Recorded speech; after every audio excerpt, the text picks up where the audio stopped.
You're watching the 420 Pace, found at 420pace.ca. Stay tuned. We'll be right back after this toke.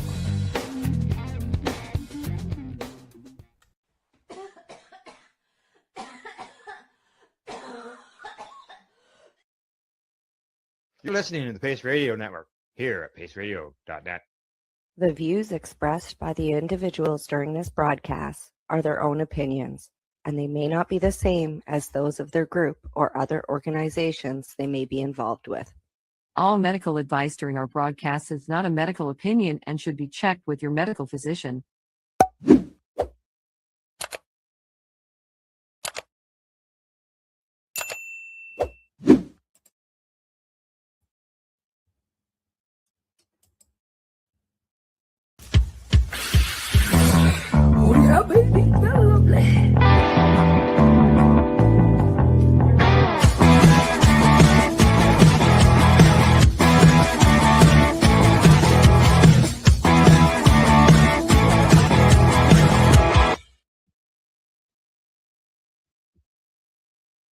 Good morning. It's April the 20th and Happy 420 to everybody. Welcome everyone to Psychedelics and Cannabis Educational News, your psychedelics and cannabis news source.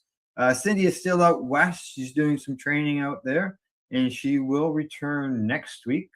Also, I'd like to remind everybody to like and share the broadcast if you like what you're seeing. And another reason as well is because I received a notification this morning that I am under Facebook restrictions due to an airing of the Veterans Action Council broadcast. They had held a side event at the UN during the United Nations drug convention that they hold there every year or so. And we played that on Sunday. And today I received notification that my broadcasts are going to be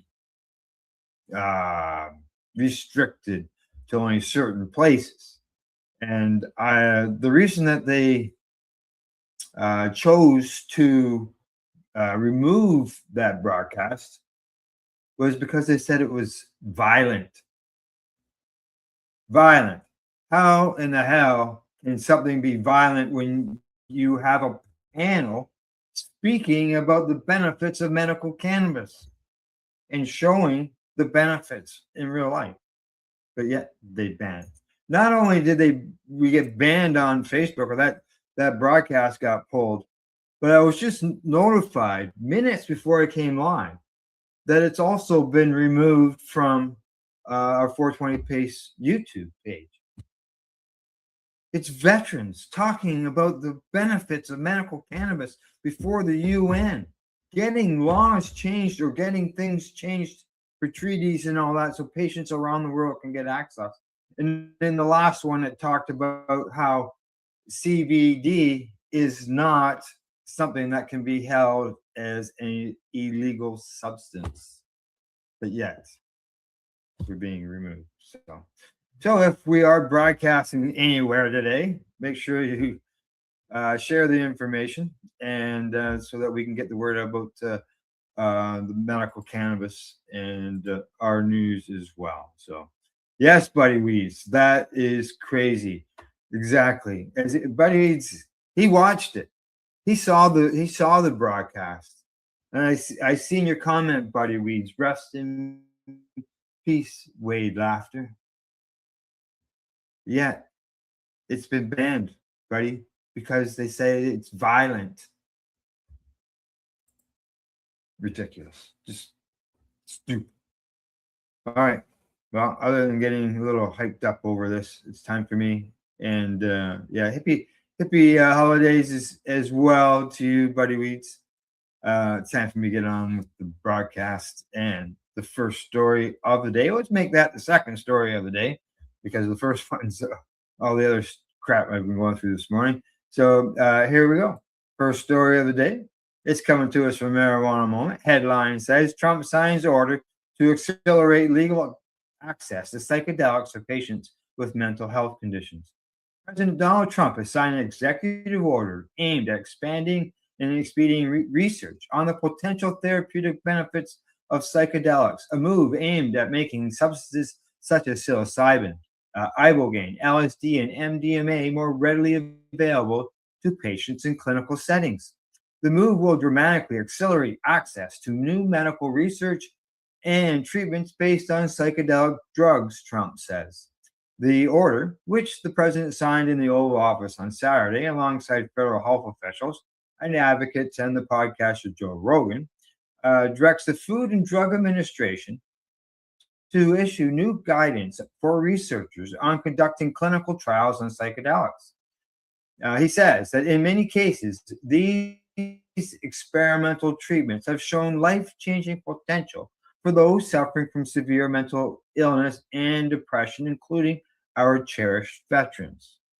Now, steps taken under the order will clear away unnecessary bureaucratic hurdles, improve data sharing among the FDA and Department of Veteran Affairs, and facilitate fast rescheduling of any psychedelic drug that becomes FDA approved, the president says.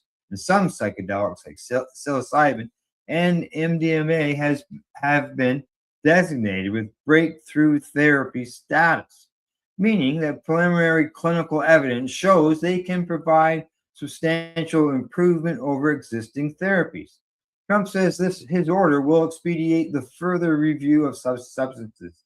Now, he also announced that the federal government is making $50 million available to support state-level research on ibogaine and is opening a pathway for the substance to be administered to desperately ill patients under the right to try law, which he signed during his first term. And now, Secretary Robert Kennedy Jr. said at the signing event that under the president's order, his department will accelerate research, approval, and access to new mental health treatments, including psychedelic therapies. He says, we're taking this decision, this decisive step to confront one of the most urgent public health challenges facing our nation, the mental health crisis. He goes on to say that this executive order will remove legal impediments that block American researchers, scientists, physicians, and clinicians from properly studying these medicines and, where appropriate, establishing protocols for their safe therapeutic use. The order, he says, that Attorney General, this is what the order says, the Attorney General shall, in consultation with HHS, initiate a complete review of any product containing a Schedule I substance that has successfully completed phase 3 clinical trials for a serious mental health disorder, so that rescheduling, if appropriate under 21 USC 811, may proceed as quickly as practical for such specific products that are ultimately approved under Section 505 of the Federal Food, Drug, and Cosmetic Act. Well, I just hope that it works out better than the cannabis rescheduling, because that one was initiated in December, about the 19th of December, and here we are months later, and there's still no answer on it. So let's hope on the psychedelic ends of things that the medicines can get approved and get access to the patients quicker. Now, talking about the updating or the rescheduling of cannabis, I do have an update on that. And this one is coming to me from Marijuana Moment. And the headline on that one says that Trump complains the DOJ is slow walking marijuana rescheduling 4 months after he issued an order to get it done. President Donald Trump on Saturday appeared to complain that federal officials are slow walking, following through on an executive order he issued to complete the process of federally rescheduling marijuana. He says, they're going to get the rescheduling done, right? Please? Will you get the rescheduling done, please? Trump said, seeming to speak to a Department of Justice or White House official during the event on Saturday. That was one he did with the psychedelics. He says, they're slow walking me on rescheduling. You're going to get it done, right? He's questioning that. So this is why I'm questioning on the psychedelics and things. So hopefully he can speed both of them up. Now, the president did not specifically mention cannabis, and it's not immediately clear who the official he was speaking to is, but it has been 4 months, since he directed the Attorney General to complete the process of moving cannabis from Schedule 1 of the Controlled Substances Act to Schedule 3 in the most expeditious manner. 4 months to me doesn't sound very expeditious. That hasn't happened yet. That hasn't occurred. However, Trump this month fired Attorney General Pam Bondi, who opposed cannabis reform in Florida when she was the state attorney general, although there is no indication that cannabis was at the center of the president's frustration with the reforms in his administration. Now, Todd Blanche, who previously served as Trump's personal attorney and as deputy attorney general, is serving as the attorney general until Bondi's replacement is confirmed for the position. Now, during his Senate committee confirmation process, Blanche said in response to a written question about cannabis rescheduling that he would give the matter careful consideration after conferring with all recent stakeholders, including the DEA personnel. When asked about aligning federal and state cannabis laws, he said that coordination between federal and state attorneys is critically important, but he had not had the opportunity to study this particular issue. So that's a bit of an update on that situation.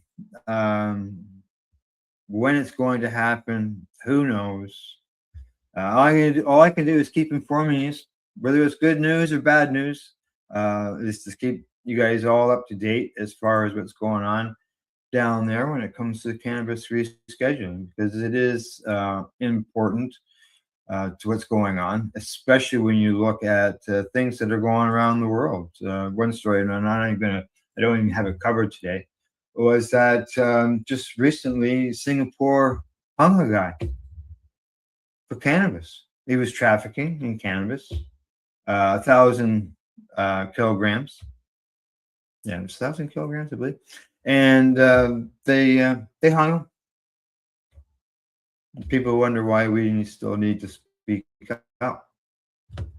That may be why people are still getting hung and executed for cannabis, which is ridiculous. All right, from that story, we are going to move on to the next one here. And this one is coming to me from the International Cannabis Business Conference. Headline there says, German lawmakers call for faster approval of cultivation associations. Members of the Green Party in Germany's Bundestag are calling for the faster establishment of cannabis cultivation associations in the European country. According to local media reports, the total number of approved German cultivation association applications is now at 413. However, it is worth noting that the most recent data from the Federal Association of Cannabis Cultivation Associations lists 401 approvals out of 838 total submissions. They say it's a positive sign that more and more people are growing their own cannabis alone or collectively in clubs, says Linda Haitman, a member of parliament and the Green Party's drug policy expert, according to initial reporting by the RND. Now, Haitman is encouraging the German government to improve the cultivation association application and approval process by exchanging information on effective procedures, establishing clear responsibilities, and providing constructive bureaucratic support for club formations. That's what we need here in Canada. People can get together and grow their own cannabis like this. Now, this started on July the 1st, 2024, where adults in Germany can apply to launch member-based cultivation associations from which authorized cannabis consumers can legally source adult-use cannabis products. Sounds good to me. The approved cultivation association application total has trended upward as time has gone by, but not really at the rate that is needed to sufficiently combat Germany's unregulated cannabis market. No. North Rhine-Westphalia has approved the most cultivation association applications so far, with 117 approvals being issued to date out of 211 applications that have been submitted. Now, in second place is Lower Saxony, which has approved 82 permits out of 137. Saarland has approved 1 application so far. Bremen has only approved 4. There's a couple others here that have only approved 6. Now, one state in Germany, Bavaria, is the focus of considerable criticism for its low rate of approval, and rightfully so. Our authorities at that place have only approved 9 permits so far out of 44 applications. Now, cultivation association applicants in Bavaria reportedly must be approved for both a building permit and a separate permit for a special zone, which has presumably deterred many aspiring association operators from even applying in the first place. They say if, for example, Bavaria, contrary to the will of the federal legislature, effectively only grant permits in specially designated areas, even though such areas hardly exist. Growers associations are systematically prevented and the black market is strengthened, says SPD Member of Parliament Carmen Wedge, according to the R&D. Now, if Germany's emerging legal cannabis industry is to ever properly combat the nation's unregulated market, lawmakers and regulators must embrace cultivation associations nationwide. And additionally, regionally adult use cannabis commerce pilot trials must be approved and allowed to operate wherever German researchers deem them appropriate. As far as these growing associations, A1, I know that there was a group here in Canada that submitted that idea to Health Canada, but it didn't go anywhere. It just fell on deaf ears. It's sad. It's something that could help so many patients by doing these associations, these cultivation associations. It would be, I said, benefits, helps, access is something that I've always talked about, and associations can do wonders to do that in order to improve access. But unfortunately, I don't think that's ever going to happen here in Canada. So all we can do is keep asking for it. Hey, keep bringing it up, keep mentioning it to them, and see if something can actually happen. All right. From those stories, it's time for me to move on to the next one. And this one is, I'm going to say, on the health end of things. And it's coming to me from the Marijuana Moment. The headline there says, medical marijuana helps people stop using opioids, sleeping aids, and other prescription drugs, the study shows.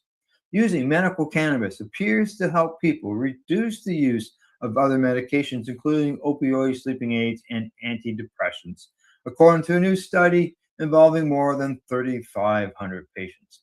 They also experienced far fewer negative side effects while switching to cannabis from prescription drugs. The results of the survey show that across all medication categories, patients were able to reduce use of other prescription drugs by an average of 84.5%. Wow. After beginning medical cannabis consumption. More than half the patients, 59% of them, stopped use of other prescription medications completely. The study conducted and published by the medical cannabis and telehealth company Bloomwell involved an online survey of 3,528 patients in Germany last month. It found that 93.4% of patients taking prescription sleeping pills were able to reduce their use by at least half after starting medical cannabis, and 75.5% were able to quit taking the meds completely. Wow. Now, for other medications such as Ritalin, which is an ADHD medication, they say 77.3% of medical cannabis patients were able to stop completely. 77%. 61% of patients who previously relied on opioids were able to completely discontinue their use with the help of medical cannabis. 61%. How many lives could be saved right now by having a cannabis substitution program to help patients deal with the opioid situation? I mean, you get numbers like that. Now, ceasing to use prescription drugs also led to a large reduction in medication-associated side effects, with 60% reporting they were no longer experiencing any. It says that these patients' reports prove that in many cases, besides the actual symptom treatment, one of the essential reasons for an individual therapeutic trial with medical cannabis is the absence or reduction of medication-associated side effects, the study has concluded. There were positive side effects reported. However, with 68% saying medical cannabis helped them concentrate better, 62% saying it helped them foster more social contacts, and 54% experiencing fewer sick days off of work. The main reason for prescribing medical cannabis besides symptom treatment is the reduction or avoidance of side effects from other medications. June Wichman, co-founder and CEO of Bloomwell, said in a press release, for example, anyone who can completely discontinue opioids by using medical cannabis has a good chance of managing their daily life and work free of side effects. We should therefore not demand restrictions on medical cannabis, but rather ensure that doctors are willing to attempt an individual therapeutic trial with medical cannabis, or at least recommend it and refer patients to colleagues, he says.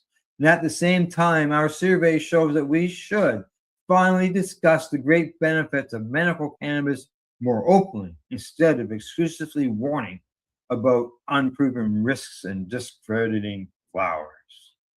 Amen to that story. Boy, oh boy, oh boy. Yes. Now, my own experience, I didn't end up connected or hooked on opioids. I don't have an addiction to opioids because of cannabis, because I had the option to choose cannabis over opioids.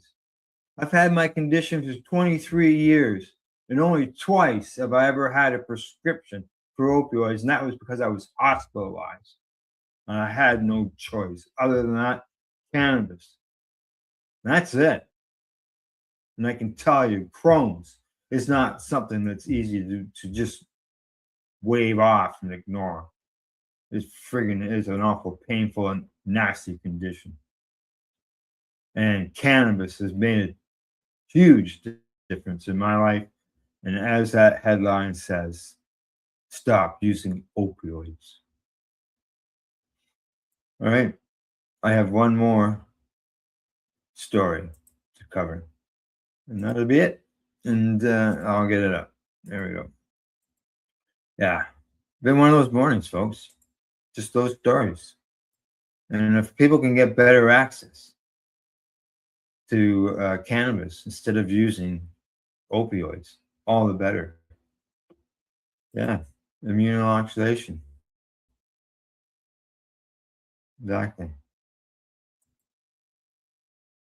We got another message here from Buddy. CBD long chain triglycerides, CBD, and sunflower oil helping with Crohn's colitis research paper from Dr. Ant or Ziegler, I guess is how you pronounce the name. I'll have to look that up. Thanks, Buddy Weeds. Thanks for that. Much appreciated. And on to my last story of the day. This one is coming to me from normal.org. Headline says study prenatal cannabis exposure not associated with negative cognitive outcomes at adolescence.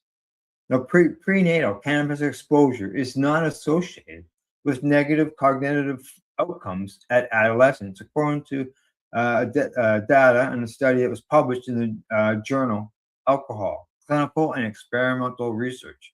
Now, a team of researchers from the United States and Australia assessed cognitive performance in a cohort of adolescents with and without prenatal exposure to cannabis and or alcohol.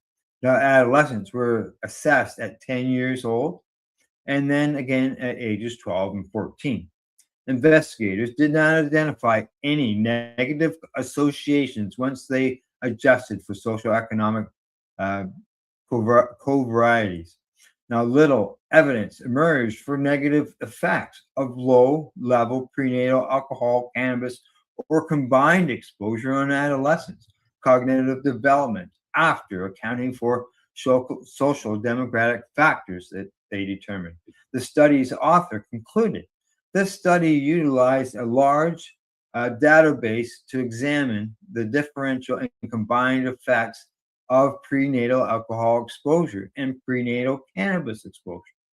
Now, on trajectories of cognitive abilities across adolescence, a critical period of cognitive development, no effects persisted after including covarieties.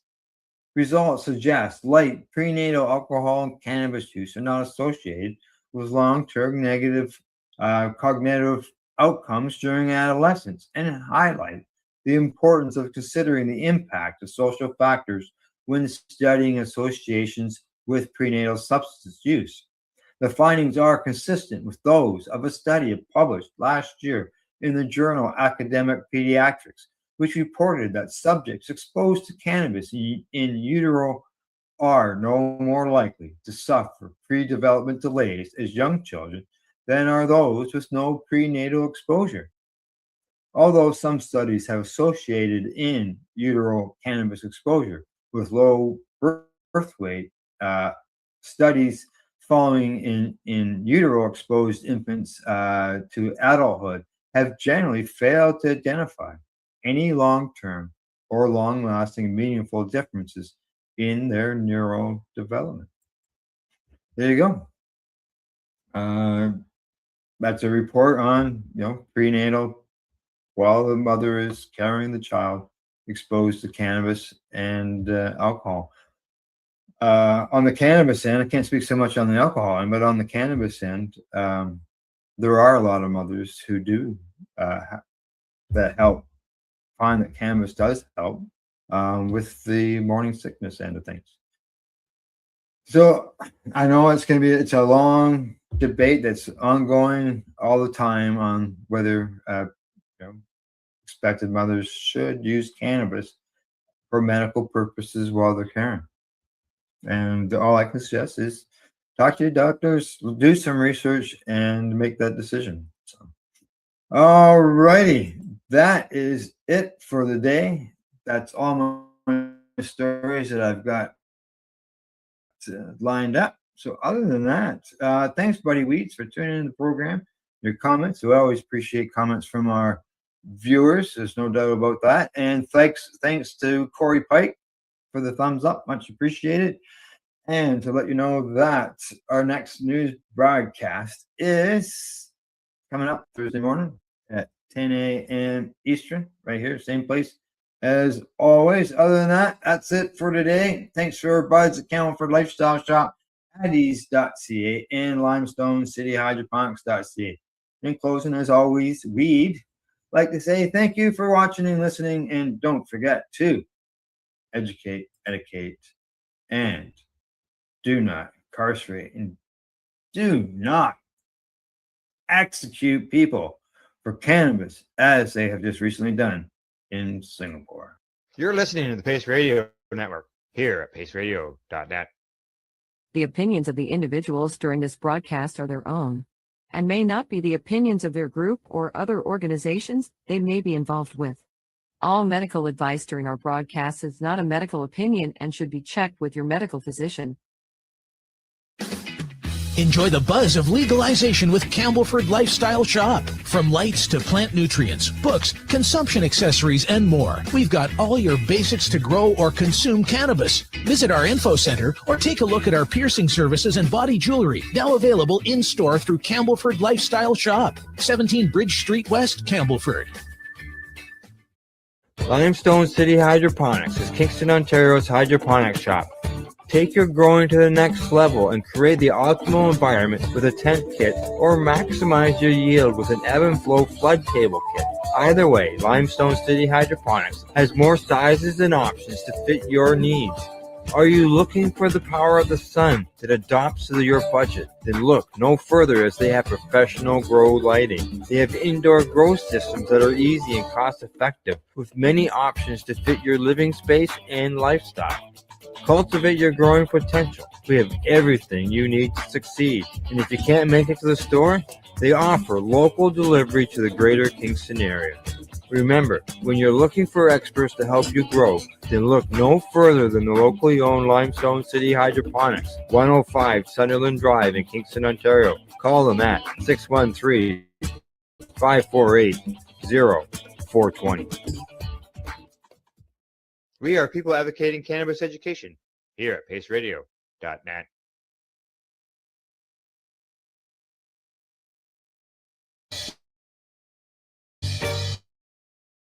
You're watching the 420 Pace, found at 420pace.ca. Stay tuned. We'll be right back after this toke.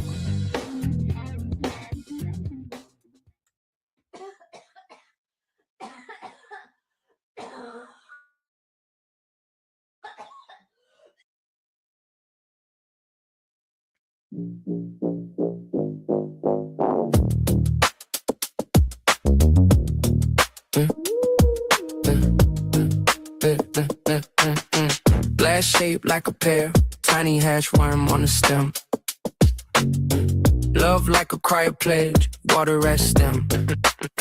Play up come, waiting for the first inhale. Original and sticky dart, road like a secret tale. The dew drop, multi-tool watery. Smoke in the water, slow circles climbing high. Soft little bubbles, kissing all the edges dry. Pull it through the percolator, cool it down before it flies. Smoke in the water, the dewdrop is on my mind. Use with a bowl, use it with the net nail. Use it with hash, it's multi-use tool for your bash. Fill it with water, medication on the table. Get it ready, turn it on and light it up. Take a haul, it's gonna be a ball. Smoke in the water, slow circles climbing high. Soft little bubbles, kissing all the edges dry. Pull it through the percolator, cool it down before it flies. Smoke in the water, the dewdrop is on my mind. Lips on the small glass straw, careful like a counted dose. You said we're learning how to stay medicated, not the one to get the most. Slow draw, whisper clouds begin to rise. Burning cleaner, breathing softer, trying to stay on the safe side. Smoke in the water, slow circles climbing high. Soft kissing all the edges dry. Pull it through the percolator, cool it down before it flies. Smoke in the water, the dewdrop is on my mind. We remember the moments, we remember the times. We're chasing something greater, not just another hit. Let the glass be kind and clear. If we're gonna inhale a little, it's not like chugging beer. Smoke in the water, slow circles diamond high. no bubbles. Kissing all the edges dry. Put it through the percolator. Cool it down before it fly. Smoke in the water. You drop is on my mind.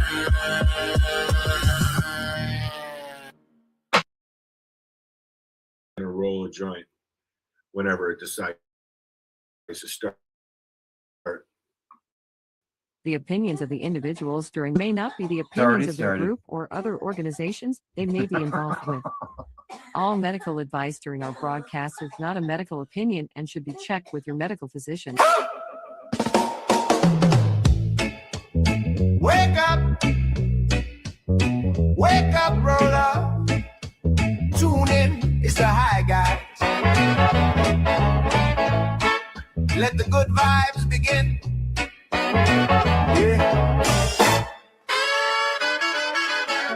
Yeah.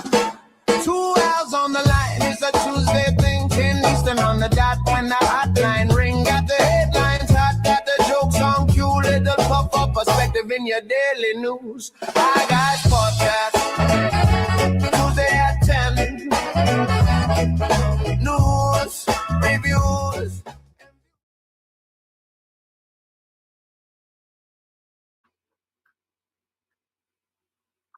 Good morning. Hanson, shut up. What's going on, Alice? I'm rolling doobies. Al's gonna take us outside. A tray? I think Al's gonna take us outside for a puff. I think so. That might be an idea. And look at, I got this. I sat outside for the first time the other night this season. Oh, nice. Yeah. How the fuck do you fill that up every fucking 3 months, for fuck's sakes? I know, eh? Well, that's because they got cannabis with lots of trichomes on it. Yeah. And it's got to be put back together a certain way. I'm jealous.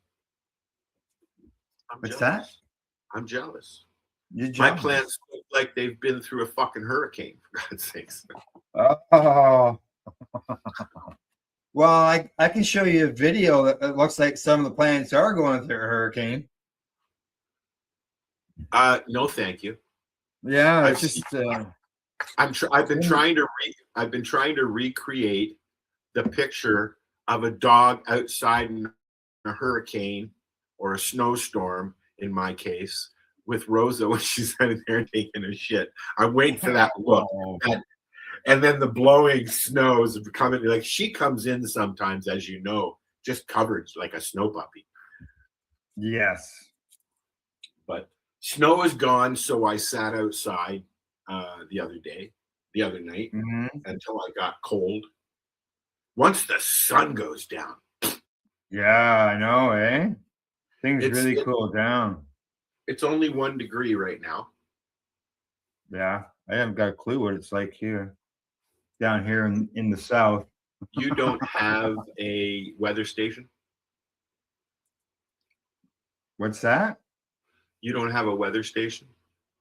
Yeah, I do, but I don't. Oh, and that outside? No, I don't. I do. Yep. It has 1, 2, 3, 4 sensors. Ah, no, I don't have one of those outside things. I just use my phone, see what the weather network tells me, Right. and go by that. And then the actual temperature that's outside is probably usually different than what's on the weather network. I find lots of times here, because the way we're situated, we get the lake effect stuff. Oh yeah. But sometimes, like, we do have an island that's directly in front of us, and it does change the weather here. Sometimes everyone around us are in a blizzard, and we got nothing. Yeah. It's weird to see everybody, like, Highway 17's closed both ways, but it's not snowing here. But snowing's done, I think, now. Yeah. Our grass is growing. Oh, the dog is barking. The dog's barking. Oh, it's driving me. They're both driving me nuts, man, because it's spring. It's spring. Yes. Sorry, I just consumed a pancake and now I've got the pancake burps. I have to go see. I have to go see what Rosa is up to.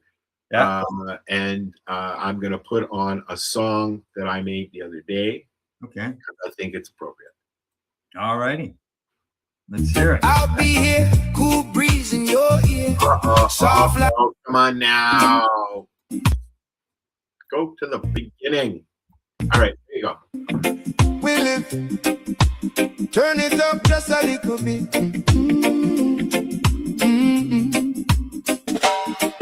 Good morning, good night. Wherever you at, you're in sight. From the couch to the back of the bus, it's your voice and my voice, that's us. Call me a cousin in the wire. Just talk, I'll never tire.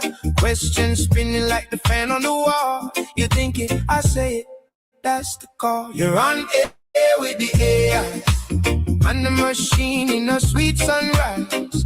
One heart, one mic, same line. Let your mind take flight. You'll be fine.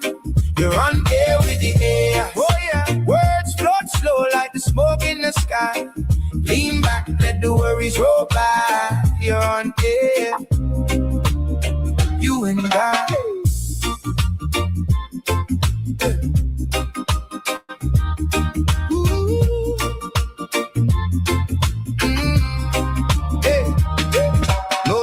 Just a river of thought. From your fears to the joke you forgot. From the bills piling up on the chair to the dream that you still might dare. Ask why, ask how, ask the same thing again and again. I'll be here, cool breeze in your ear. Soft laugh, warm chat, no fear. On air with the AIs. And the machine in a sweet sunrise. One heart, one mic, same line. Let your mind take flight. You'll be fine. You're on air with the AI. Hey. Words float slow like the smoke in the sky. Lean back, let the worries roll by. You're on air. You and I. Hey.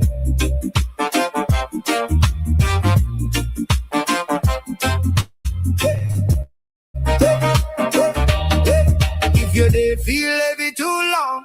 Let me hold up the weight in a song. I'll be logic, I'll be light, I'll be friend. Till the night circle back to the end. You're on air with the AIs. Man the machine in a sweet sunrise. One heart, one mic, same line. Let your mind take flight. You'll be fine. You're on air with the AI. Oh yeah. Words float slow like the smoke in the sky. Lean back, let the worries roll by. You're on air. You and I.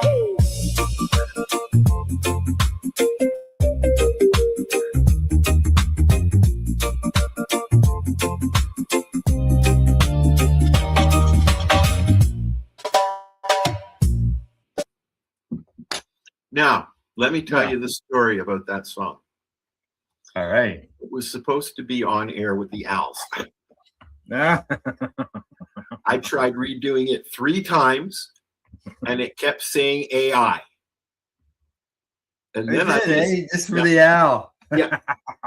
And so then after reading the lyrics and listening to it several times, I said, it fits, whatever. Works. It worked. I have I created one, and I used the word male. So sometimes it says male, and sometimes it says mile. Mile. There's been a few instances. I tried to do a song, just a silly thing that said, "You bug me, bitch," and it wouldn't do it because it won't let you use swear words, and it wouldn't let me use doobie because there's an artist named Doobie, so it's restricted. So I did 3 O's, and it spelt it as doobie in the lyrics. Oh.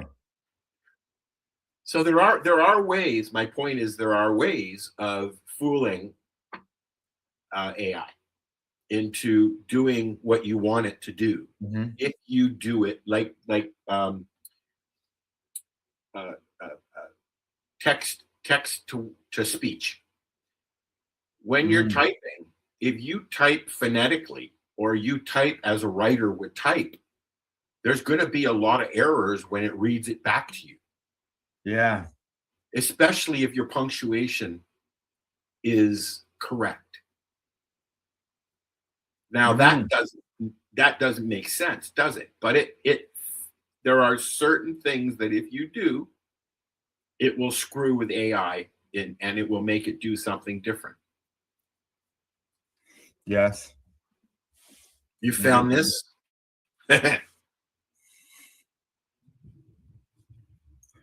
I spent 2 hours playing with Manus, which is Facebook's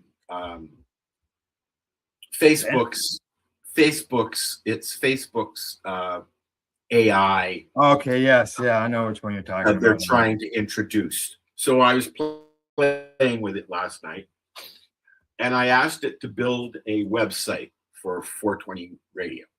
Yeah. 2 hours of waiting. Oh, fuck. And it errored. You overloaded it.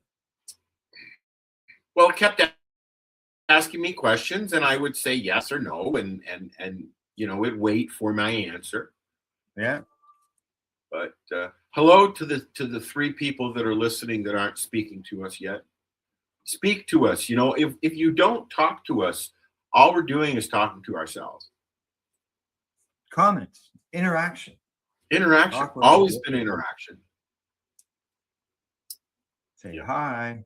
So what did you end up doing yesterday for 420, Al? What did I do yesterday for 420? Let's see.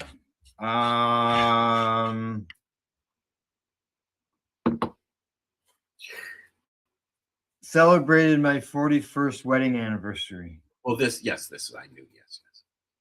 Yes. That was our 41st. So, but other than that, I didn't go anywhere. Why? Huh? Why? Why? Well, the old days of 420 celebrations and events seem to be gone. They didn't have anything going on out there? There was nothing going on out here. I know that they had the cannon crawl in Hamilton. Well, for me, that's like 5 hours away. No thanks. No. Yeah. No, I got that. Yeah, and I saw a picture. I used to do it. Yeah. I've done it lots of times in the past, but that was years ago. That's where Ira and I used to sit on the stage. Yeah. And it was but from what I saw, I saw a picture and the place looked like it was just packed. It usually is. Yep. But as far as the 420 rallies, the Niagara 420, and the different locations across the country, Which is where it started. I know that Vancouver had one. Did they? I didn't see any posts for 420 Toronto anywhere. Okay. Yeah. That was the only one I saw, and I saw Ted. Yeah. Ted Smith had posted it. They were at the Parliament building or whatever, I guess. But Ted would just go on his own, right? He wouldn't care if anybody else was there. I sat here from 4:20 until about 9. That's not true. I did have a nap, and played our music for the people. Yeah. I played it last night, listening to it. I have set up the station software that I used to use to stream to Shoutcast, Right. and it's all automated, so I can insert things. And we'll start running shows again as well, but it's not going to be a 24-hour thing. This is our 24-hour thing. Yeah. Right. Well, some places won't allow us to stream for 24 hours. I don't know of any of them. Like as far YouTube, as YouTube, you can 24 hours. It's not 12. Yep, I've actually seen streams. Timmy did a 24-hour stream for benefit for a benefit, and Timmy being Mary Jane's Timmy Boyle, comedian. I don't know what his stage name is, just Timmy Boyle.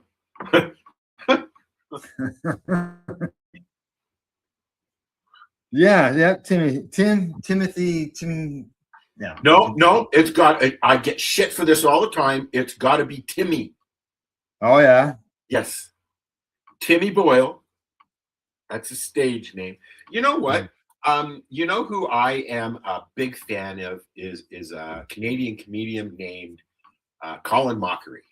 Oh yes, yeah. I have been a fan of Colin's and Ryan Stiles since they both, and I've seen them at the old Fire Hall, the original Toronto Second City place. It's not there anymore. It's moved over by I don't know where, but it's now Gilda's House, which is kind of like Ronald McDonald House for families of children with cancer to come and stay. So I'm a big fan. And then a few years ago, my friend Kelly and I were sitting in my car waiting for my mom on Mount Pleasant. She was in the drugstore, and all of a sudden, we were literally sitting there smoking a doobie, waiting for my mom in the car. Yes, back before. This is before legalization.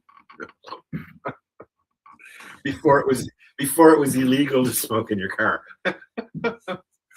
Anyways, and all of a sudden I see Colin Mockery walking down the street, and I went, "Holy shit, Cal, that's Colin Mockery!" And he heard me because the window was open, and he bent over as he was walking by and went, and he just kept walking. There was no other interaction, but it just filled my heart. And I love he's a master at just coming up with shit. Yeah. Well, talking about coming up with shit, I really watched him when he was on the show Whose Line Is It Anyways? Yep. And he still does it. They tour. Oh yeah. Yeah, that was always great watching that. We always had a good laugh. With Drew Carey was the host at the time when it started. Now it's a female host. Oh, they still have the show? I believe they still do it, but not as much. Yeah, there was and it's some of the originals keep coming back, but I mean everybody's. Robin Williams been on it, you know. Yeah. There was another comedian, Ryan Stiles, yes. Yeah, and then there was the other Wayne Brady. I don't know if Wayne Brady was at Second City though. No, I don't know about that, but I'm just thinking of Whose Line Is It Anyways? I actually looked it up to see because my mom until the year she died, my mom was always, "What do you want to do for your birthday?" Mm-hmm. You know, and if it's a reasonable, parents, if it's a reasonable request, they take you. I liked going to concerts and stuff, so we started going to the Second City Fire Hall for dinner, and then they usher you into the theater, and for the show. So you're there from 6 o'clock until midnight, kind of thing. And I thoroughly enjoyed it, and we went Yeah. several years in a row, right? Yeah. You never said how good your $800 concert was, by the way. Speaking of concert. No, it was only $600. Oh, okay. Sorry.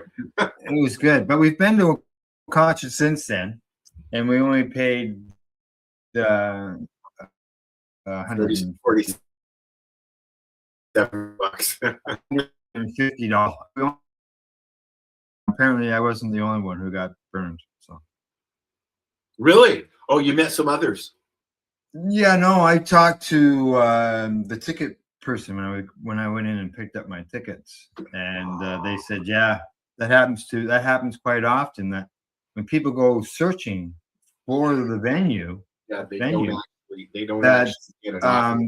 these other ones that look like theirs shows up. Yeah. And yeah, They don't go to an authorized ticket seller, and then they get there and the tickets don't actually exist. yeah. Well, in my case, I was able to pick up my extraordinarily expensive tickets at the location, but it was yeah, I was a little concerned all the way through that. But I learned my lesson, and the next concert we went to, I made sure that I had the right number. You go through Ticketmaster. And I think actually that venue may have just switched to them, to tell you the truth. Yeah. Because I've seen some people online complaining about You know, there's so many scams out there now, you know, and it's just unreal. I keep seeing in the news feeds fraud cases. This guy took, you know, an old lady for $300,000 just by one phone call, that kind of thing. And it happened. It's happening all the time. Right? Yeah. Exactly. Talking about 420. Yes. I seen that Allison showed up at Queen's Park. She was the only one that was there, but I've never known 420 to go to Queen's Park in Toronto. It's always the GMN. Maybe she's just a week and a half early. I don't know. Well, the last time I knew that they were held in Toronto, they were done at Nathan Phillips Square. Yeah, there was nothing going on. They started at Nathan Phillips Square for 420 Toronto. Then they moved to Dundas Square, where they were asked to leave. Crap.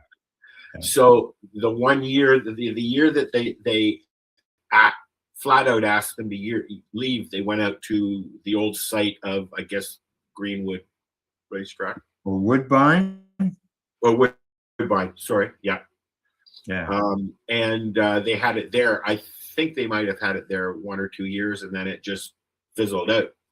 Okay. Yeah, I was thinking it had gone from the square to Nathan Phillips Square. I thought it was from Young and Dundas. It did. It went to Nathan Phillips it was originally at Nathan Phillips Square when it was huge. Yeah. And then it moved to Dundas Square when it got a little crazy and it spilled out onto the street and there were no permits and yada yada yada. So they were asked to leave.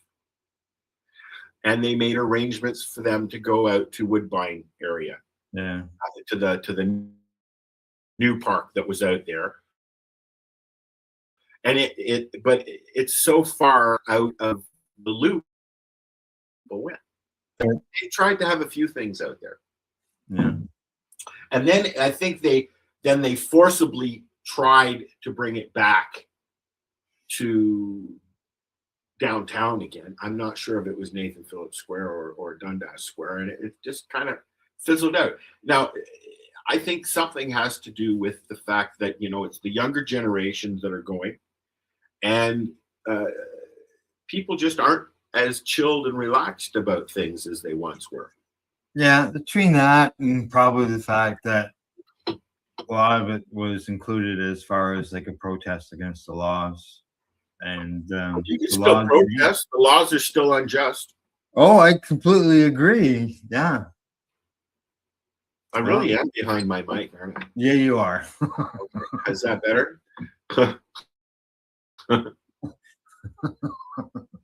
Yeah, I know. Hey, well, with the COVID situation, legalization. Well, that's what killed a lot of things, Yeah, including my favorite restaurant. it things seem to just fade away. Well, For lack speaking a of better fading word. away, the GMM is coming. Correct. It will be Yes. interesting to see who shows up or doesn't show up for that. Yeah, they're calling for rain again too. Are they really? Yeah. It rained last year, didn't it, for a little bit? I I don't remember. know. I don't recall. I don't think so. No, it didn't. Maybe the year No. before. I'm just checking to see if there's any change in the forecast for that day. GMM. I don't even know if there's even a committee for it or anything these days. The only person I have seen posting stuff is Amy. Mary Jane. Yeah, that's the only post I've seen. That was it. Presently, the weather forecast has changed. It says a high of 10 with a 30% chance of rain. But as we know, the weather network updates every 15 minutes or so, and so things could change. It's called bipolar weather. Yeah. Well, I sort of like fortune telling sometimes because it's hard to tell whether you're going to have what's going to happen. Well, it impedes on the event because, if you don't live in the area and you have to drive in for it like yourself. Correct. And you get there and there's nobody there or it's fucking raining, it doesn't make you want to go. Right. It used to be something that I was very excited about it every year, but now it's kind of like everybody else, like, eh. Yeah. No. So it's just see what happens maybe and see what happens this year. See if anybody even shows up. We'll find out. We'll watch. Either depends on as we mentioned, depends on the weather, and that whether I'm even going to go down and battle all that traffic and crap to get I there. don't miss that traffic, but I don't miss. The only rush hour I have here is when the kids are let out of school. That's it. Yeah, like a year ago. Literally, you don't go shopping at lunchtime because the kids are all in there at the fucking counter getting chicken fingers. Yeah. Stay away from the fast food restaurants at lunchtime. Oh, sorry, I'm not going to bitch about people. What was I going to say? And then I switched topics in my brain to something else. But no, it'd be nice if we could get back to where we were with the marches, but I don't ever think that we will. I think that era is fizzled. We need to find another venue, another avenue, another way of if it wasn't for that Smoke-Free Ontario Act, I think things would be a lot different here. We have lounges, cafes, and things like that. There are new cafes popping up all over this place now. Why can't there be a lounge that serves cannabis beverages and edibles, just like there is lounges that you can buy beer and wine and rye at? I don't particularly enjoy. I mean, I'm not against drinking. I love Rye and Coke on ice, and I used to drink it all the time. Yeah. I enjoy a really, really cold Canadian because I'm Canadian. Mm-hmm. Likewise. And, the Canadians always froze quicker in the freezer than export, just so you know. But I don't like being around people who are drinking in masses. I don't go to bars. I used to bounce. I don't go to bars. What'd you see as a bouncer? What did I see? What'd you see at the bar as a A lot of bouncer? boobs. I worked at a strip bar, Al. Oh, okay. That'd be why. I worked at the Brass Rail. Oh yeah. Oh, Well known place in Toronto. Oh yes. Oh yes. Yeah. I see their ads in the Toronto Sun all the time. But I still, but Fillmore's is being built around. They're building around Fillmore's, and the one on Dundas, I can't remember. No, is that Fillmore? What's the one on Dundas? The one on Yonge Street is fuck. Anyways. Well, the one I can remember is the runway 66. Yeah, that's out at the airport. Correct. But I also worked at a nightclub, at a dance bar for a little while at Church and Jarvis, I think. I can't even remember. It was an Italian restaurant downstairs, a pizza place downstairs, and then at night it was a dance bar. So I don't particularly enjoy being around drunk people. Oh, yeah. But I do enjoy being around high people. So why can't I do that? Why can't I go to a place and say, "Hey, buddy, what do you got on tap?" Yeah. What are we smoking today? You know, over the years, I've known a few people who have wanted to push the issue so bad they would have a dispensary in their home that they would invite people to come and purchase stuff. But they would like the one guy had his living room set up as a cafe. I know a guy. Yeah, I know a guy who lived up near you who had a lounge in his house at one time. Robert Neron. He had a lounge in his house because really, yeah. You know what? I thought about doing that. I thought about doing a lounge in my backyard here. Yeah.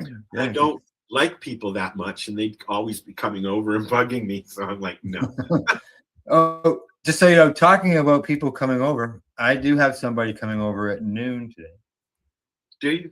Yeah. I actually just gave away something on Marketplace on Facebook just as we were going live.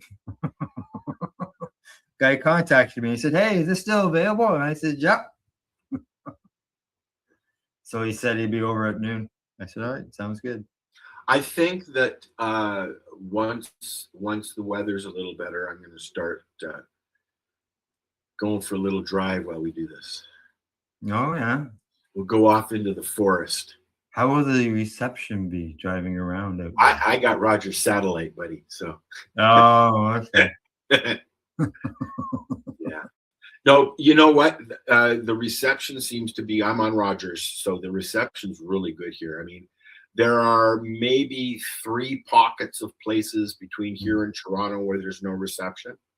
Yeah, I know there was. Because we were on Rogers as well, and we received something on the satellite, and it had to do more with like texting and emergency calls. Yes, correct. And phone calls. Yeah, but right now primarily it's just texting, but you can text anywhere because it's satellite. It's satellite texting. But I read something about, and I didn't read the whole thing, but something's going on with Rogers. Right now they're working with Starlink, but they're going to be moving away from Starlink because the Canadian Space Agency or whatever are going to start putting satellites up for Rogers TV, for Rogers, so that they can do their own version of Rogers satellite TV. Oh, or not just TV, but internet. Internet, yeah. Because once you get the internet, then you can access a lot of programming. It's not like watching cable TV or watching satellite TV, but you can still access. I can sit here without internet, just on my phone, and buzz around town and I do. I can go down to the beach. I can go into over by the mill into the forest on Mill Road, drive down there. I don't know how far I can go. I know that I can go 3 or 4 towns before there's a dead zone. That's good. You know, Canada's pretty much wired now. Getting there. Yeah. Yeah, I remember at one time where everybody was worried about Wi-Fi's and things like that, and now it seems to be everywhere. Well, for the last 5 years or so, it's been G5. Ooh, G5. Your nipples are going to get hard. You know.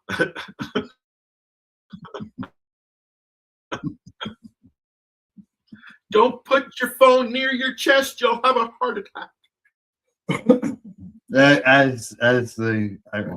I know some women who stick their phones in their bras. Right. This guy here, this video that I got, he's done a few. So let's see what he has. He squeezes right in between us. Yeah, well, I did that strategically. I told you I've been sitting here since 9, 8:30. 8:30. Not me. I ate some gummy bears, and then I Googled stuff.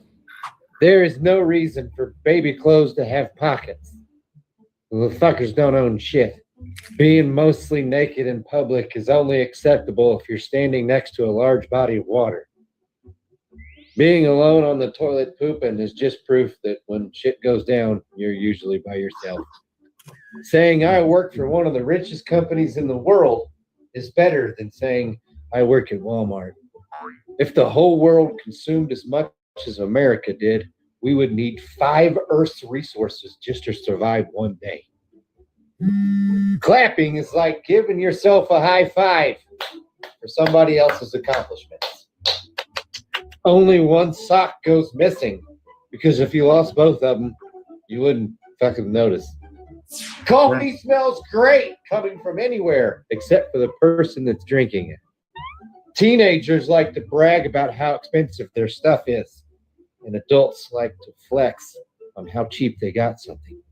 Go to bed and you'll feel better in the morning. It's the same thing of turning it off and turning it back on. Elevators are proof that we trust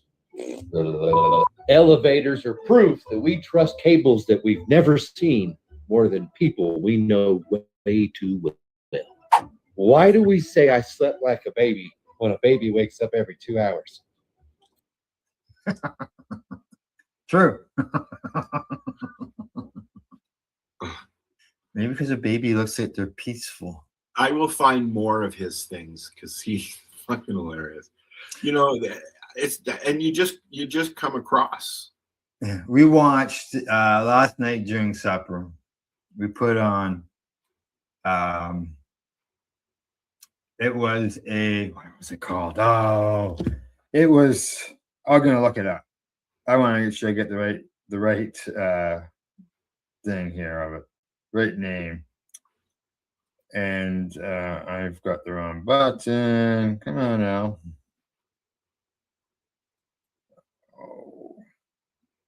Oh, and while you're looking, the answer to the question that you asked me the other day is no. Nobody ever called me Alice. Oh yeah, right. Yeah. No, I got. You have to remember, Al. Yeah. I went through the 60s, 70s, and 80s and 90s, and now with the last name Rap. Yeah, I imagine. I had graham wafers thrown at me lots of times. I was called Rapaho. Rapaho. Yeah. And that show that I was mentioning, dumb game show answers that keep getting dumber. Is it a video? Yes, it's on YouTube. Bring it up. Oh, how long is it? We laughed last night. I watched bloopers. I've been watching Karen's going crazy in public. I was watching that before I come in here. Beating the shit out of each other on a plane because her her elbow was poking into the lady's boob. They started beating the shit out of each other. You know, that kind of thing. That kind of thing. Okay. Part 2. I found it.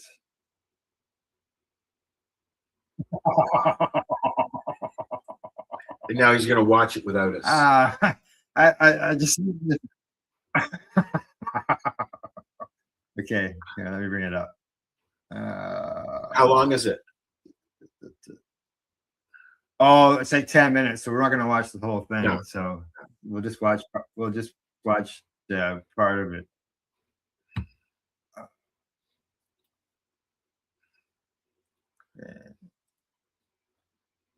There's that. Here we go. A yellow fruit. Orange.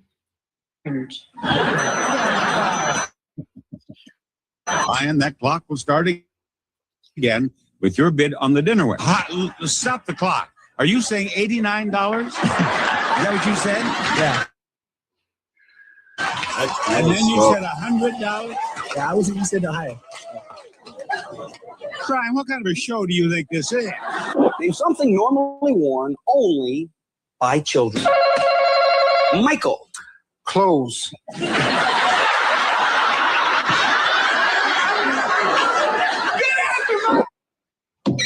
Okay, fill them in. You. No, that's incorrect. I'm sorry. Fill the blanks in order or pick a tile, Chris, whatever you want to do. Okay, fill them in. No, sir, that's incorrect. Okay, fill them in. A. Wrong. I've never had this happen. It's the first time. Chris? I know it. You know it? All right, fill it in. Oh. Yes. I. Yes. T. Yes. E. Yes.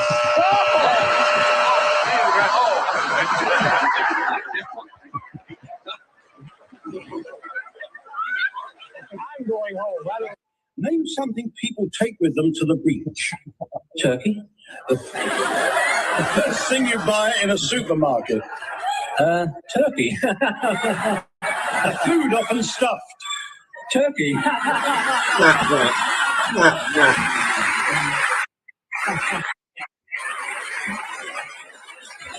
I said to you, name something people take with them to the beach. You said, I would like to take 30 to the beach.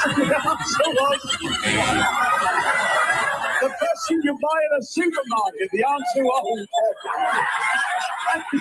and the survey gave you a food often stuffed, you said, and that gave you. There you go, right. A reason you might stay indoors on a beautiful day. Because it's raining? You're staying indoors on a beautiful day. Raining.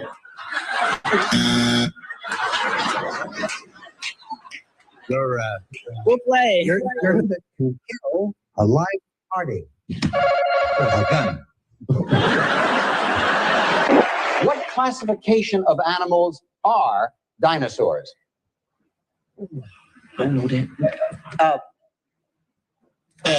Let's see. I'll have to call for your answer. Pleistocene. What was that? Pleistocetnesos. I don't have that answer down here, and I'm afraid that is not the right answer. And under the rules of the game, your opponent can answer it and pick up $100 more. What classification of animals are dinosaurs? Reptile. You're right for another $1,000. Name a job that helicopters are used for. Tuna fishing. Name a time that most people get up in the morning. A time most people go to bed at night. A southern state. North Carolina. Something you buy in a delicatessen. Pickles. Something you put in tea. Tea bag. That's 5, boy. Come here.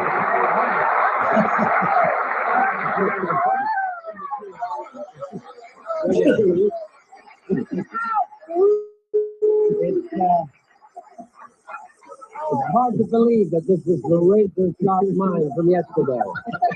My feet. Oh, what happened? Did the boot get to you? The air dry the oxygen? I was going to give the same answer. The brain frizzled completely? Yeah, completely. Let's turn around. This is going to be embarrassing for both of us, Fred. You needed 113 points. You also need an earthquake to get you out of it. I said, name a time that most people get up. And being the Einstein that you are, you said morning. Morning. Our survey said shift. Now, if that wasn't bad enough, I then said, name a time that most people go to bed. You said, of course, night. Our survey said, 2.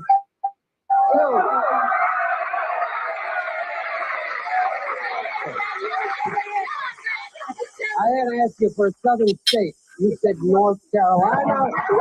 Our survey said 4. Now we know there are 6 people crazy. And then we said something you buy in a delicatessen. You said pickles. Our survey said 6. Then something you put in tea. You said tea bag. Our survey said zip. $99 multiplied by 5. The total is 495. Congratulations. I used to enjoy Richard Dawson. Willie. Willie the Pooh? Willie the Pooh. Name a famous Willie. If I can make it there, I'd make it anywhere. What city are we talking about? Jimmy? Phoenix. Name something that comes in pairs. Fred. Bananas. Oh. Bananas. Something Russia's famous for, Bob. Russians.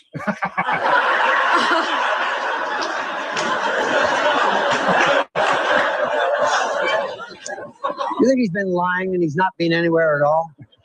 Just been telling me fibs. Russians, all right.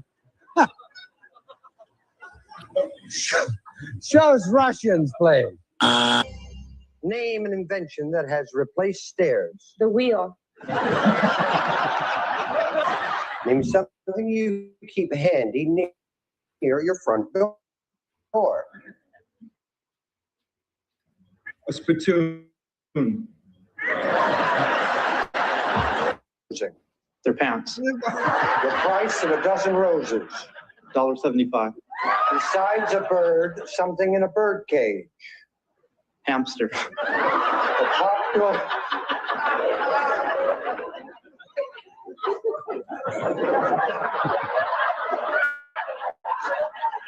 Make a note of this show. Name a noisy bird. Chipmunk. If you could travel to any foreign country in the world, where would you go? Pakistan. Name a pie that does not contain fruit. Lemon meringue. The department doors, we asked 100 people to name something that people open. Ross? Vowels.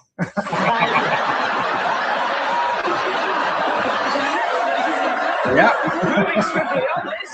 Tell me which way the smoke from your barbecue always blows, Dan. The way of the wind. Show me the way of the wind. Name an animal with 3 letters in its name. Frog. Something that comes with a summer storm. Snow. Name an animal with 3 letters in its name. Alligator. Farm animal that people have as a pet. Turkey. How many? Time starts now. A group of pill pushers? It does fit. Something parents buy for a kid who's going away to college. Go lay down, babe. Toaster oven. Rosie. Yeah, it's like you smoke Don't the cannabis. touch the clock. A beverage you stir before drinking. Water. Rose, go. That's very right.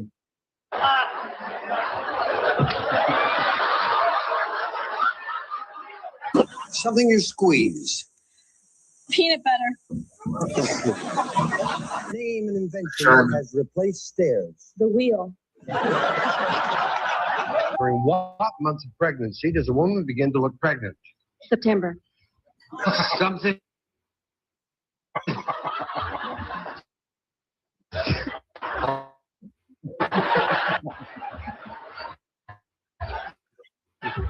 It's really breaking up.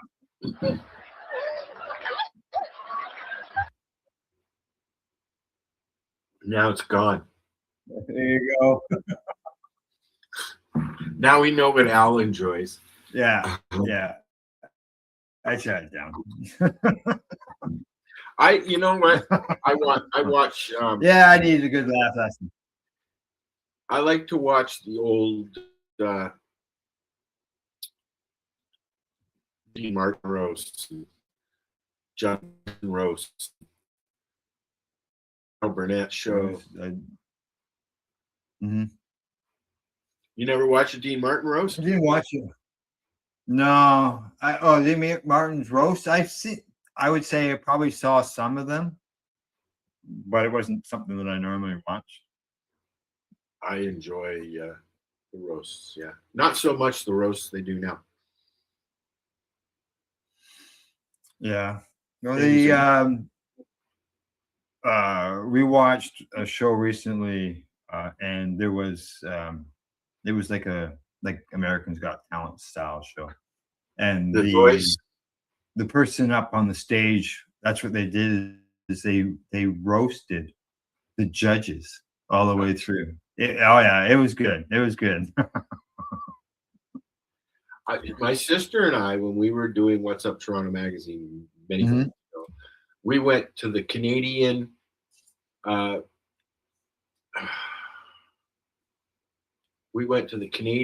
karaoke championship, or maybe it might have been the World Karaoke Championship. A huge stage down at one of the hotels, and it was a real event. But it was just karaoke stuff back when we didn't have The Voice and American Idol and stuff like that.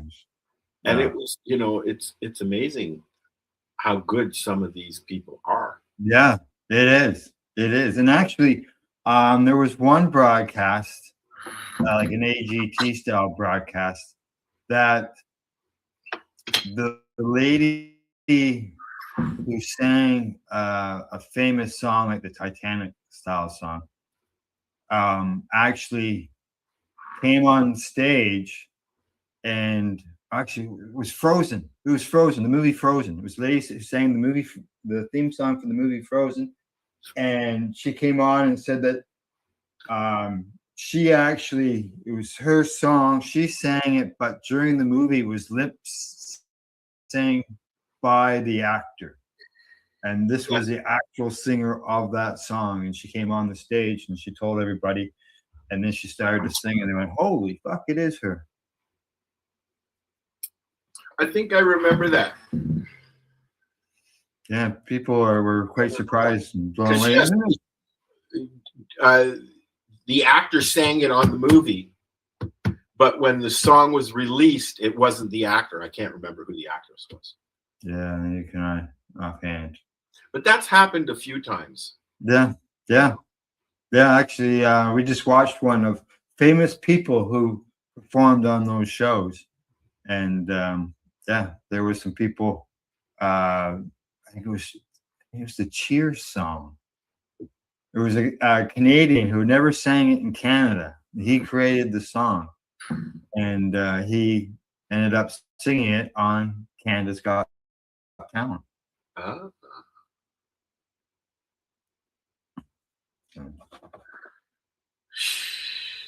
Yeah, those dumb answers. There's a pile of videos like that.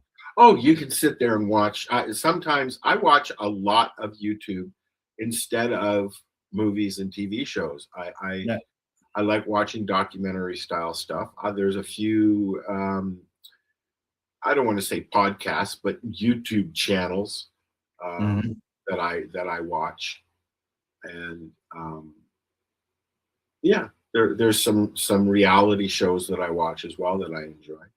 Yeah, we've always watched some of them. You know, like the got talent things and the music, because I enjoy watching amateur singers. I don't get into that anymore. I've tried watching The Voice and whatever else shows out there. I think yeah, there's still the American Idol's on now. Yeah, and I can't get into it. No, The Voice just ended because they just announced their winner. Yeah, and Kelly's not coming back. I know that.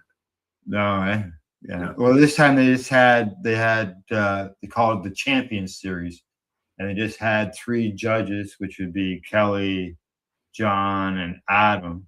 From my understanding, Blake will never be back to the show. He was there forever, but he won't be back. Yeah, he walked off not too long ago. Yeah. And there are some others that won't be back too. From what I had read, there was some issues in the way things were being done. They didn't. There's a lot of drama going on in the back. Yeah, that you don't see. Yeah, correct.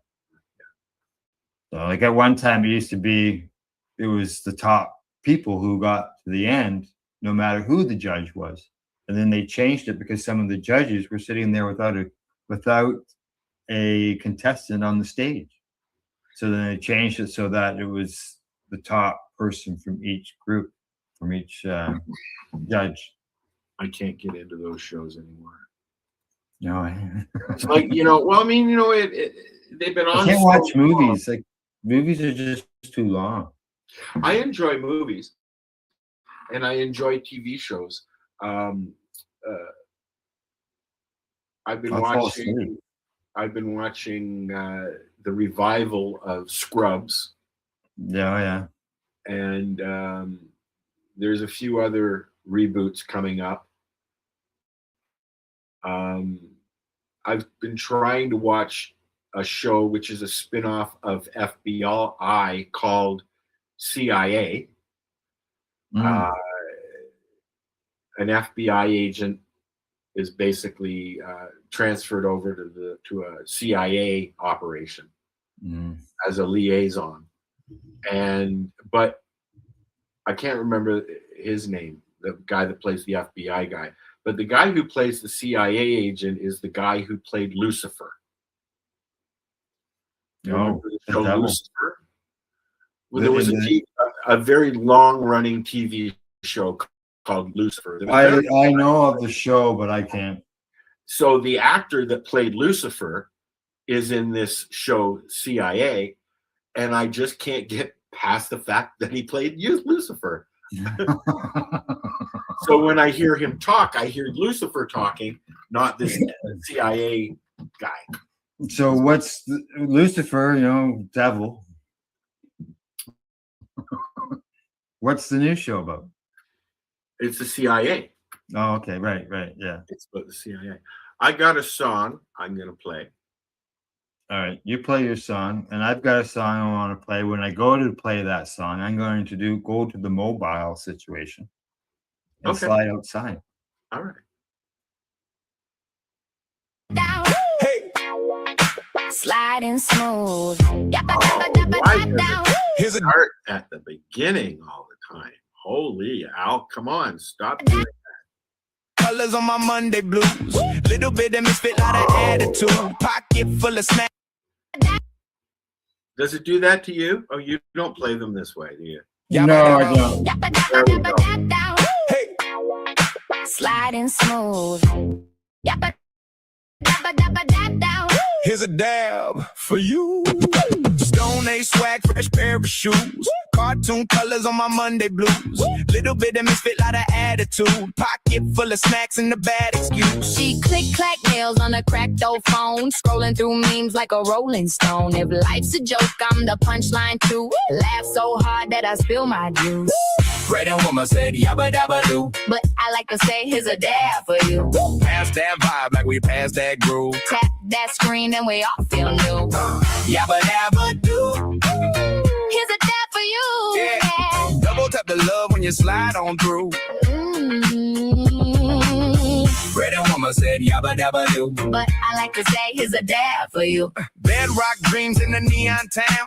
Payday hit, then it all falls down. Still dance silly in my thrift store suit. Air guitar solo when the busted boots. She hair up high like a cartoon crown. Loud pink lips, never tone it down. If you feel weird, I'm your weirdo too. Leaning close, I got room for you. Come here. Thumbs up, thumbs down. We don't chase those views. She just show up in our busted shoes. Laughing at the world when it feels too cruel. If you're in the frame, then you're in the crew. Pretty woman said yabba dabba do. But I like to say here's a dab for you. Pass that vibe like we passed that groove. Tap that screen and we all feel new. Yabba dabba do. Here's a dab for you. Oh yeah. Side to side, let your heart move too. Pretty woman said yabba dabba do. But I like to say here's a dab for you.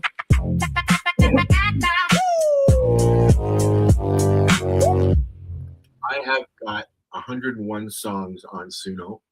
Do you really? 2,300 plays. Yeah. Yeah, I don't have that many songs. But only 24 followers. So if you're on Suno, say hi, look up 420 Radio, you'll find us. There you go. You'll find it. That song, does that mean that I'm thinking were the Flintstones ahead of their time? Because they always said yabba dabba do. Yabba dabba dab, yabba dabba. Well, people say that about Scooby Dooby Doo too. Yeah. So and the whole crew was stoners too. And so was the Goober and the Ghost Chasers. They were kind of the no name version of Scooby Doo. Oh yes. Yeah. So Al's going to go outside, I think. You going to go outside, or are we going to cut off early? What's that? We're going to cut off early, or do you want to go outside? I'll go outside. I got another 45 minutes. Okay. 40 minutes. I got someone arriving shortly after 12. So we were late today because Al's in a crusty mood. I was in a grumpy mood this morning. The plumber didn't come. Okay. Now it's let me get this right. New phone. So I gotta figure it out. Another new phone. Oh, this is the first phone I've had in years. Is it another Apple? Yeah. Oh, why would you do that? Because that's what I've been using for years. I know. What'd you do with the old one? It got passed on. One of the kids. Grandson. My grandson has it. He took it over. Yeah. Wi-Fi. It's now a Wi-Fi phone, I call them. I gave David my mom's phone. Oh yeah. And then he wanted a new phone. So I don't know what he did with my mom's phone. Oh. David's learning how to live. Yeah. Said to me the other day, I'm having trouble making ends meet. I said, welcome to my world. Yeah. Okay, let me see. All right. I'm going to play a song, and when we come back, I should be on the mobile. Oh, well, hopefully it won't. I've got it already. I got the phone all on the thing. Okay, you go do what you got to do. Hopefully the song won't be too blocky. All righty. Here we go. And talking about Global Marijuana March, that's exactly what this song is all about. Was it the Niagara Falls?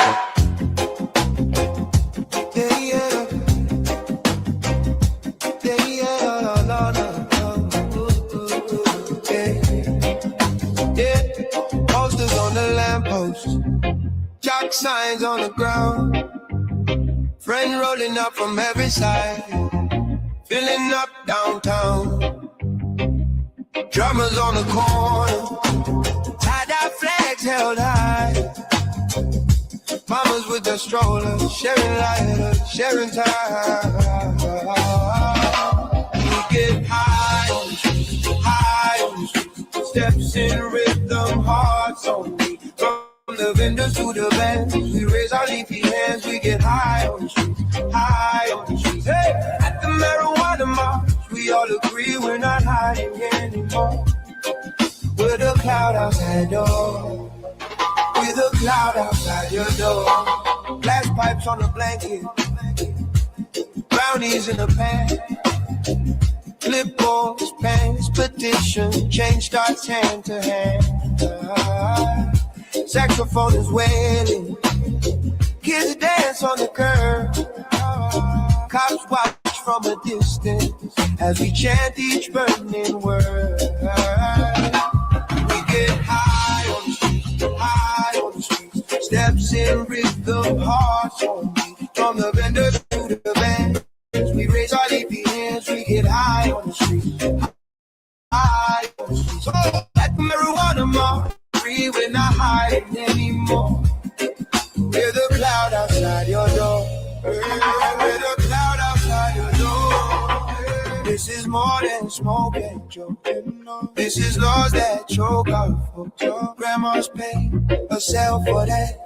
Tell me how you justify that. Side by side we blaze a path. Turn that stigma into laugh, into living, into rights, into days in open life. We get high, high on the street. Steps in rhythm, hearts on the windows to the bed. We raise our leafy hands, we get high on the street, high on the street. So at the marijuana march, we all agree. Call it protest, call it peace. We're a marching, laughing flame, yeah. Till the law remembers our name. Oh, got trinkets and things. Musicians are jamming on electric guitar strings. Friends gather round now with stories to tell, breaking these old laws. Yeah, yeah, yeah, yeah.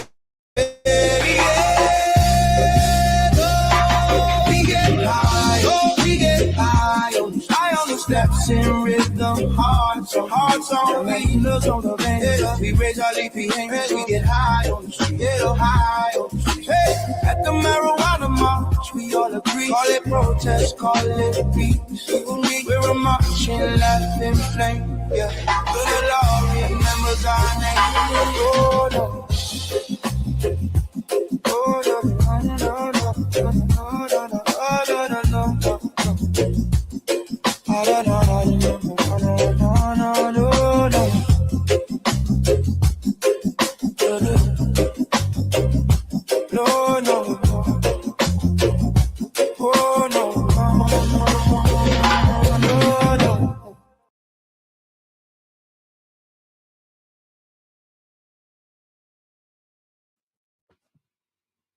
Hey, How's it going, eh?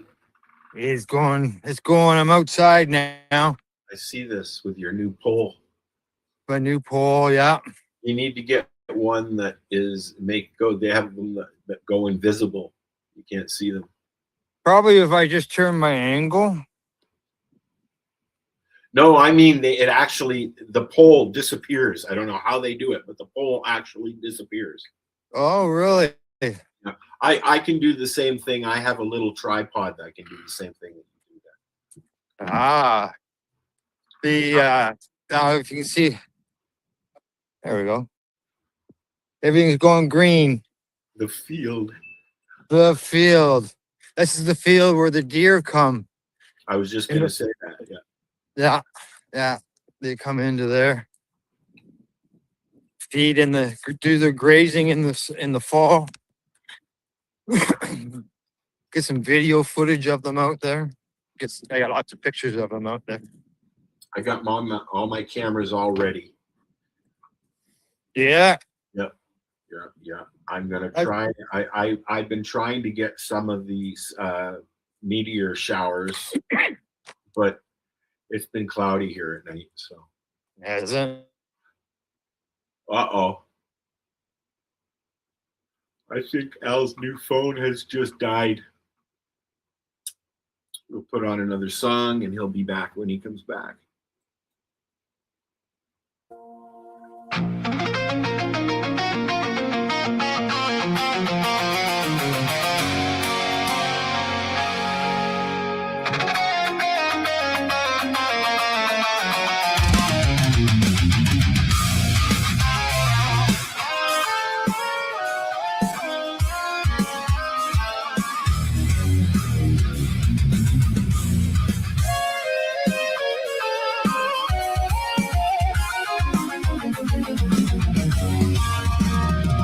The garden in which her roses grew.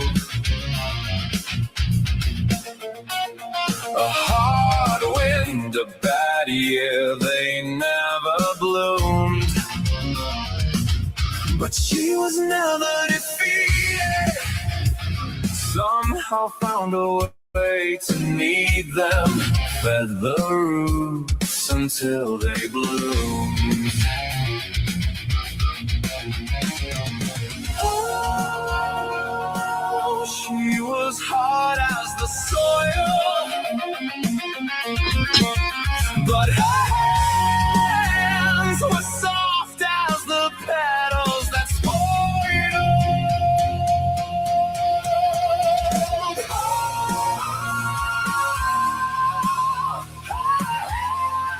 I'll never forget the way they felt.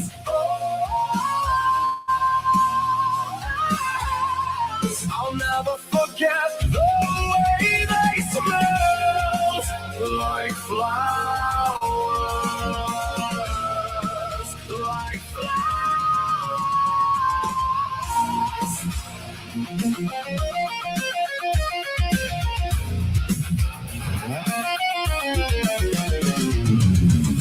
Time changes, the one thing that is true.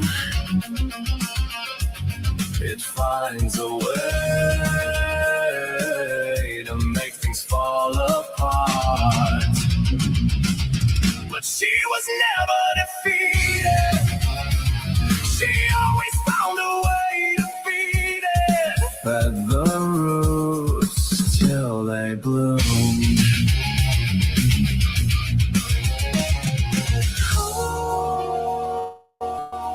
She was hard as the soil. Your phone died. Your new phone died, didn't it? No. I was out there and all of a sudden I couldn't see myself. I couldn't hear you or anything. It went black. I figured that's what happened. It lost because I got out the middle of the field there and there's no. Have you looked at out there sucks. Do they have an app, a StreamYard app? I got it on my phone. I just go to the website.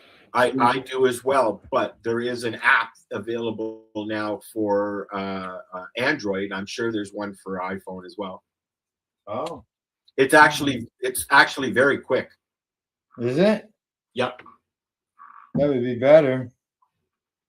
It's probably just a web app. I'll let you know in a second. I'm just gonna search it. Well, we'll listen to the rest of this song then. All right, let's do that. But hands were soft as the petals that spoiled.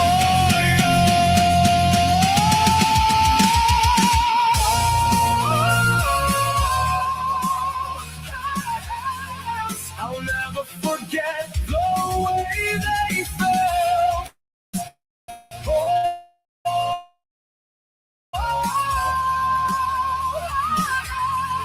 I'll never forget the way they smelled, like flowers, like flowers.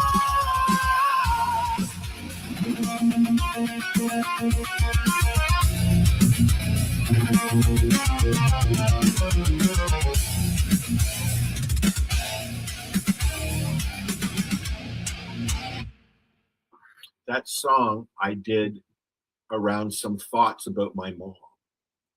Around the what? Thoughts of My mom, your mom. who was a bit of a botanist.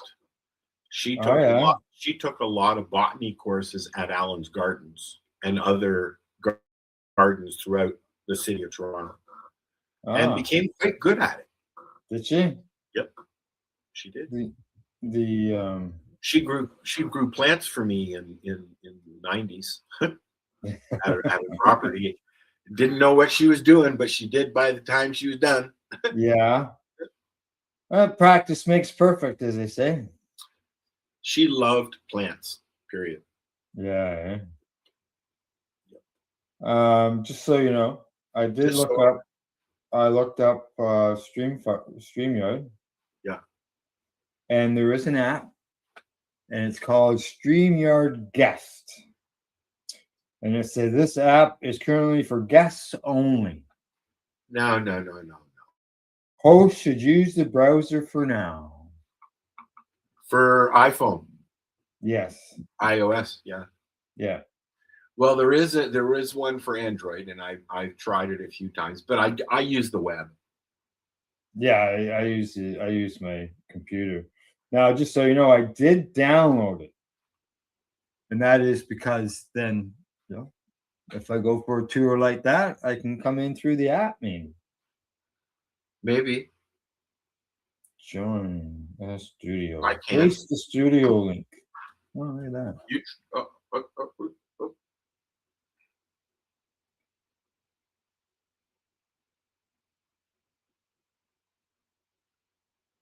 Oh, Another app that I have found, Al, Yeah. one that you might partake in, it's called Browser. And what that does is you install it on your sorry, I just got a bunch of Messages. yeah. You know, I got in trouble for that one time. I was going for a walk in the park with a friend of mine, and I got a text message. We were having a conversation, and I You stopped and looked at it. I stopped the conversation and looked at the phone and started to type a message back. And I was told, you shouldn't do that. They're interrupting our conversation. My mom used to do shit like that, yeah. Yeah. But in the same turn, I find it absolutely hilarious that when you can't talk to somebody or you're just not in the mood to talk to somebody and they message you and you make it very clear in a roundabout way that I'm just not in the mood to talk right now, but yet they keep talking to you. Yeah. Yeah. Until you go, look, man, fuck off, would you? I don't mean I've done that in that context. No, you can just say, sorry, I'm busy. It doesn't work that way. No, because then they get pissy with you. Oh, fine. Right. Okay. Don't respond so they don't have to respond back to you, maybe. Ignore the original message. No. Does that help? What's the point of having a fucking messenger if you're not fucking talking to people? I just don't want people on my messenger that don't say anything. Right. That doesn't if I'm busy or if I don't have time to respond or the answer is going to be a long response, then and I don't have time to do that, then you know you're going to have to wait. I just haven't seen your message yet. Right. Yeah, you know, and I don't always see everybody's messages right away, whether it's a text message or whether I it's miss a lot of messages and then I find them in my spam. Yeah. Right. Yeah. Or notifications on Facebook. It's just sometimes it's just so many of them that you just go click so they're gone. It's just and you miss some. Oh, I miss stuff every day. Yeah, so do I. And so I don't have time right now for this. I'll check back, and then when you go to check back, like you can't find the message or it's forgotten or. So I've been using these. I ran out of my go-to papers in both. No, I ran out of those. I'm out of the ones I like. I have some blue ones left, but they're like using the old export papers. But I found these in some things that I think MJ sent me, and these papers are really good. So What are they? They're called they're Topia. Topia. Yeah, and they're full size, and I make slims out of them. Yeah. And they smoke real nice because they're slow. I don't like a fast burning paper. No, there's some papers out there that just suck. I just don't like them. I don't like hemp papers as well. Yeah, I was never a fan of them either. And then there's one particular well-known paper that I just refused to do it. Actually, there was some stuff that I've torn apart because it was made in a paper that it rolled in a paper I didn't like a lot of the stuff that comes from the stores. I had a friend that stopped by here and she smoked a joint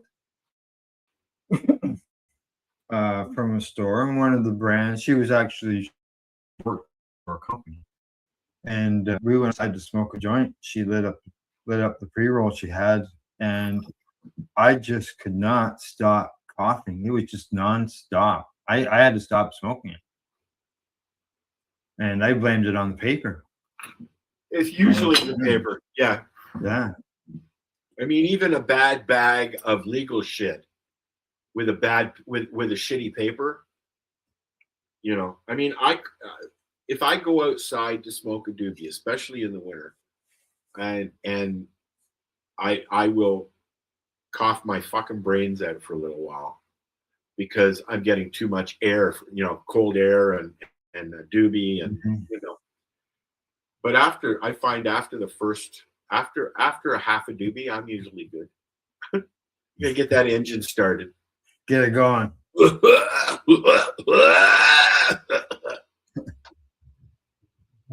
now I know why all those old people, when I was younger, were coughing. Yeah. When I was outside, I lost you shortly after I had shown you. We said the grass was growing and the green fields were green. Shortly after that, you disappeared. I started talking to you and I looked and thought, did your Wi-Fi die out? What's that? Did your Wi-Fi not reach that far? No. I was out of reach of the Wi-Fi, so but I've tried to play YouTube videos out in that field and I've had issues. You should get an extender and plug it in where right where it meets, and then you'll get double the length. And actually, we have a pole out there. You still have my extender that I gave you? You could use that. Yeah. Well, you parked out by the pole when you were here last. I parked, yeah. Yeah, you're near the pole. If you had just turned your head to the left in your driver's seat, then the pole was right there, across the driveway. But that's where the Wi-Fi is? Well, that's where I could plug in a extender. Oh, an extender. I get you. Yeah. Yeah. Oh, You're getting a lot of birds now. The birds are starting to come. Birds are starting. Yeah. The crows are coming on my deck and standing there and cawing at me to come out with peanuts. Yeah, and not only the birds. I have seen any animals other than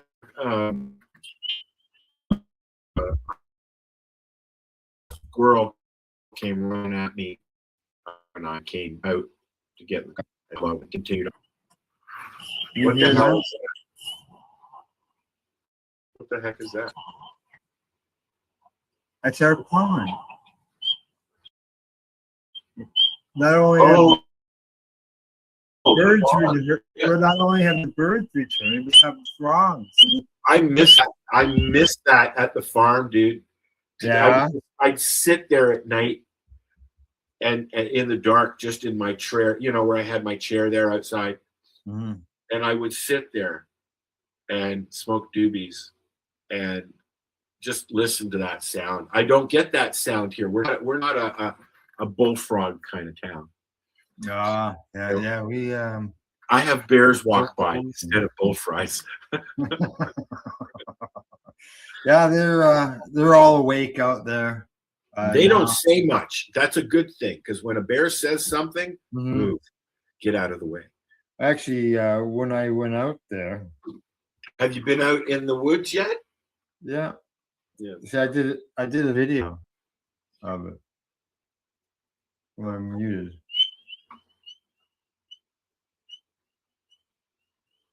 I don't know if you can see it, but the sun is setting.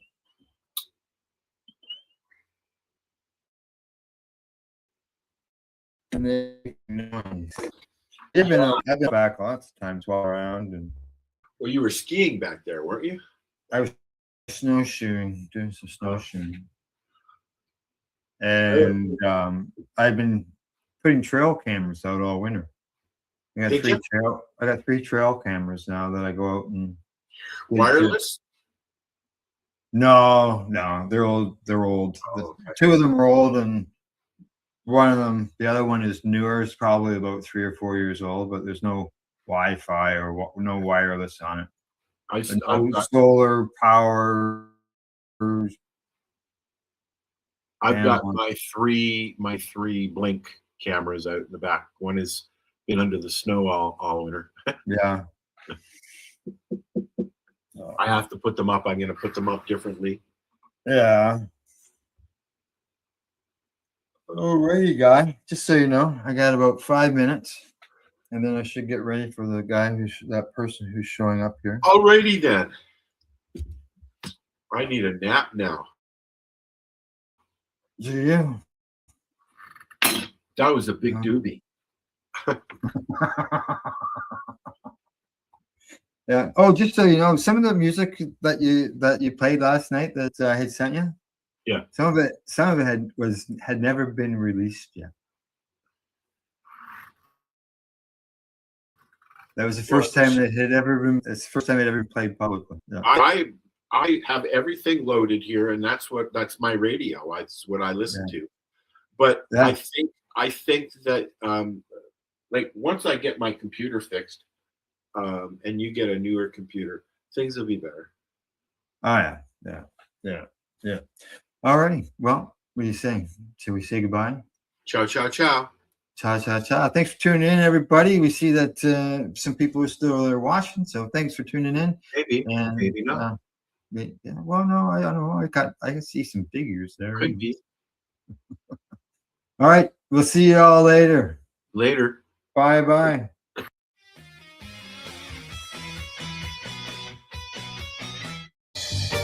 You're watching the 420 Pace, found at 420pace.ca. Rerolled Saturdays. Check it out. Nothing but non-stop cannabis and psychedelic programming. Find it at 420pace.ca.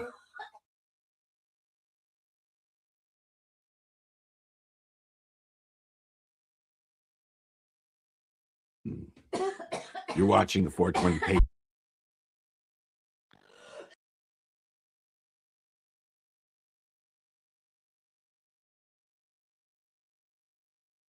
One is coming to me from the Cannabis Business Times. 2 U.S. senators team with Sam on a bill to study cannabis impacts on Medicaid. A pair of U.S. Republican senators collaborated with a cannabis prohibition group to file legislation on April the 20th, that aims to discourage federal reform by showcasing what they say is a strain on healthcare costs. A strain. Okay. Senators Ted Rudd and Pete Ricketts, they introduced the Marijuana Impact on Medicaid Act on Monday, coinciding with the 420 cannabis holiday.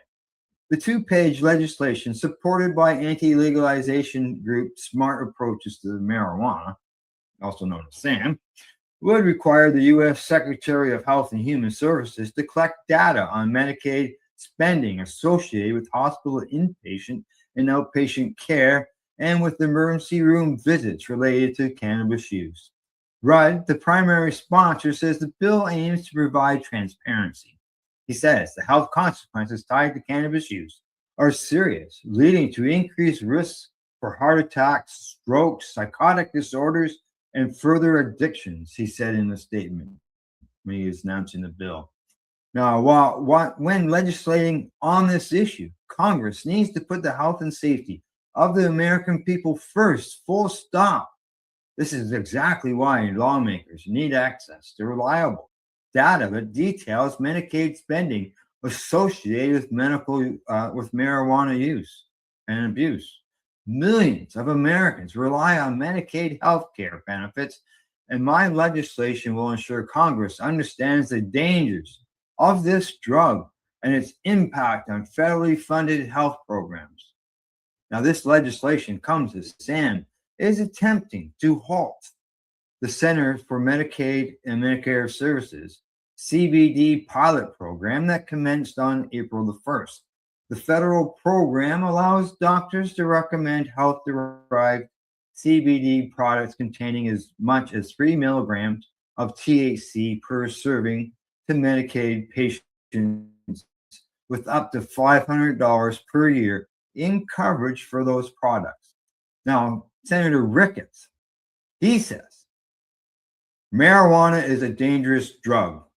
The average THC potency in marijuana has more than tripled since 1995. High potency marijuana is an increasingly concerning threat to public health. It is important to Congress to understand the costs and impacts of healthcare of increased marijuana use. The senators, they failed to mention a study published in 2025 by the National Institute of Health. In it, researchers concluded that medical cannabis use was associated with reduced healthcare utilization and improved quality of life among chronic patients. Gee, why wouldn't they mention that?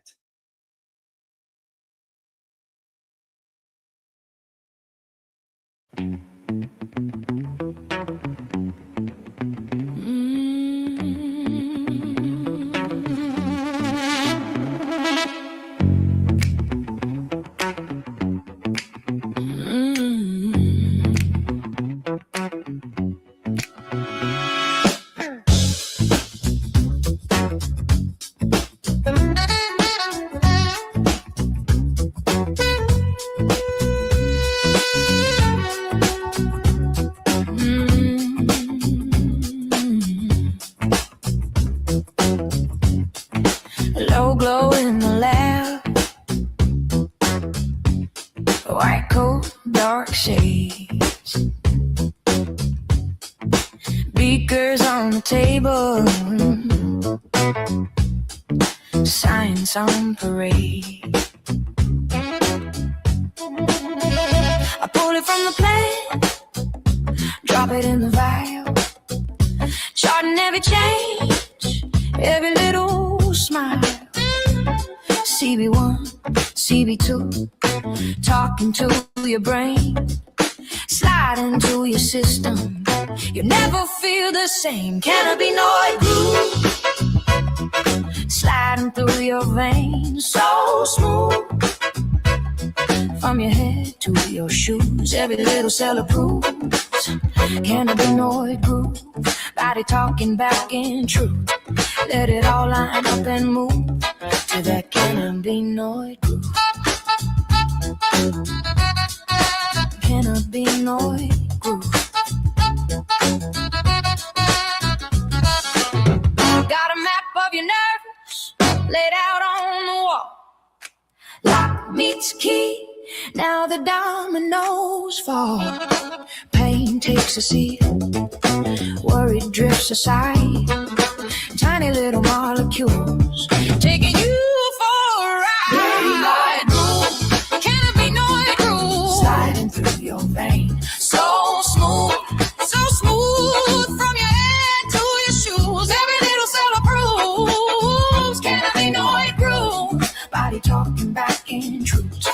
Let it all line up and move to that cannabinoid groove. Cannabinoid groove. Up in smoke or under tongue, either way that signal spun. Tiny switch flips your mood, turn a static into attitude. Heart slows down, thoughts get wide. All your edges soften on the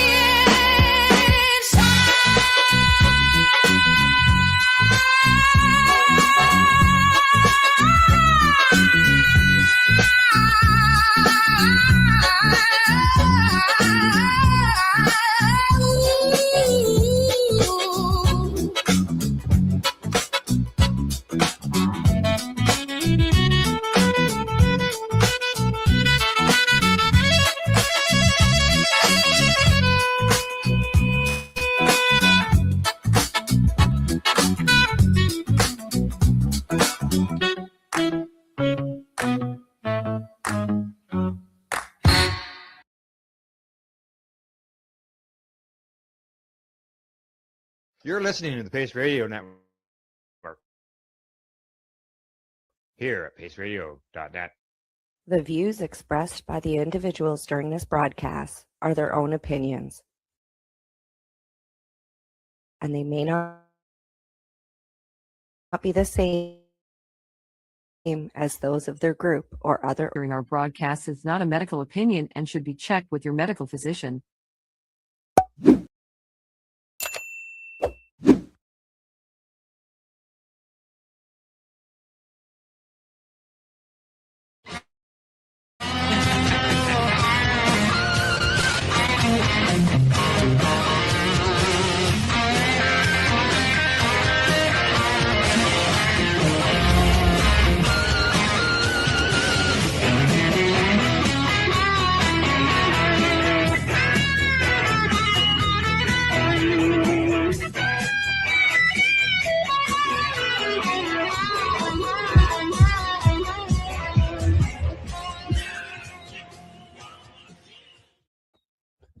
Good day and welcome to the Sweet Pea and Mayhem podcast for Tuesday, April 26, 2026.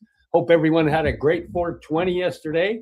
Want to give a big thanks to Al, our station manager, Cindy, our producer, all the sponsors that make it possible, and to you for watching it. Hey, Spike, how was your 420 yesterday? Oh, very good. How was yours, John? Good. And today we're introducing Spike. He's a trained killer. Thus the name Spike. Yeah. Well, how you doing? Good. Yeah, really good. Yeah, things have been going really good. So, yeah, I've been changing my diet for gut health, and I have a genetic heart condition. I have an LMNA gene, which my daughter has, my sister has, my mom passed away from it. And they did my heart function 4 years ago. It was 28%. And my mom passed away at 27%. So I was basically thinking not very good things were going to happen. And then I started doing intestro and cacao. And it went up to 32%. And then I got it checked again, and it was at 38%. And I just got it checked, and it's at 55%. And you've made a lot of changes and a lot of dietary changes and a lot of other changes along the way. Yeah, especially for gut health. Yes. And so anyways, I went and got my echo, and the cardiologist was so excited by my results. He phoned me a day early before my appointment and all happy saying, "Yay, you're 55%." Which for a lot of time, like for a long time, doctors were saying that if your heart function went down, it wasn't coming back up. I don't know why they say that. And but, yeah, mine came up at 55%, which is huge news for me. Really good news. And it's changed my diet completely. I make my own salad dressing for my salads every day. And I started adding ground up shredded ginger. I soak it and ferment it in apple cider vinegar, and I take 2 teaspoons of that in my smoothie every morning. And I put fermented garlic now that I make in honey in a jar, and I ferment my own garlic and chop it up, put it in my food. And yeah, I've made a lot of changes, especially to gut health. The more I learn about the gut health. You use the 7 mushroom that has rhodiola and cacao. That's right. You use the cacao indirectly. That helps heart health and generates stem cell then growth. The blueberry, spinach, the list goes on. But yeah, so smoothie with the apple cider vinegar and the ginger. And then to sleep at night, after dinner, I boil some water, and in a little glass, I put cinnamon bark and cloves, and I let it soak till I'm close to going to bed. And then I put some more boiling water and top it up a couple inches, and I drink that before bed. And oh man, has it ever changed my sleep? Holy cow. I read about it. I didn't think it was true. I go, yeah, cloves and cinnamon bark. Like, who would have known? But it really works, and it works good. It's very smoothing. And then I do the cloves now in my tea with star anise in the morning, with my 3 different types of tea. What was it you read about them that made you go, I'm going to add these? Well, the cloves and the cinnamon bark was for sleep. I was looking up remedies for sleep. I bought a book called the Home Remedy Handbook, and it has all sorts of home remedies for natural healing. So then I found out that the cinnamon bark and the cloves help with sleep. So I combined them together, but I let them soak. And that's why I pour the boiling water over it after dinner and let them soak till bedtime to really pull the stuff out of there. There's flavonoids and blah, blah, blah, all the big words, you know. Yeah. And then not all of them, but I yeah. And the gut health, 80% of your immune system is in your gut. And you have to do prebiotics and probiotics. And people ask, well, what's the difference between a prebiotic and a probiotic? Well, think of your gut lining as the lawn out in your garden. And you want to keep your lawn healthy. So you feed it probiotics, but you think of the prebiotics as a fertilizer for that garden. And there's all sorts of prebiotics, but I've been doing mostly the garlic, and you look it up in the handbook, and there's all sorts of stuff you can take. So we've been buying a yogurt that has the prebiotic and the probiotic in it. So I snack at nighttime with the blueberries and the raspberries and sometimes the blackberries.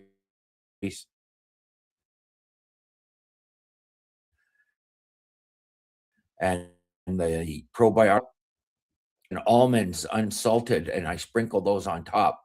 And the walnuts are one of the top things for brain health. And so for snacking at night, I've gone to doing that, the berries and the yogurt after dinner for dessert kind of thing. So you get prebiotics, probiotics. Yeah. You're adding in the berries, so Yeah. you're getting your antioxidants. With Yeah. the nuts, you're also getting the healthy fats. Yeah, for the brain and health. fibers. Yeah. Yeah. And then I bought a popcorn maker. I did some research, and I found out that popcorn's a really healthy snack if you put olive oil on it instead of butter.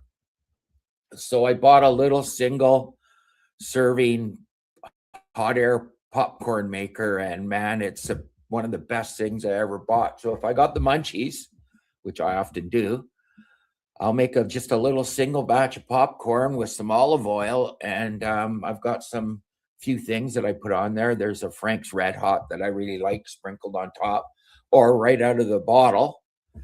And then I do sometimes the vinegar with a little bit of salt. And then Sue just bought me a white cheddar flavoring I haven't tried yet. So snacking at night, I've really, really improved what I've been taking at nighttime for the gut health. And yeah, it's really improved things. I want to jump in and go back to cloves. Yeah. You know, cloves, what a lot of people don't know, they're massive for healing. And of course they go to the gut, but you can use them in your mouth. If you've got infection in your mouth, you can chew the cloves and it soothes the infection, and it's an antibacterial as well.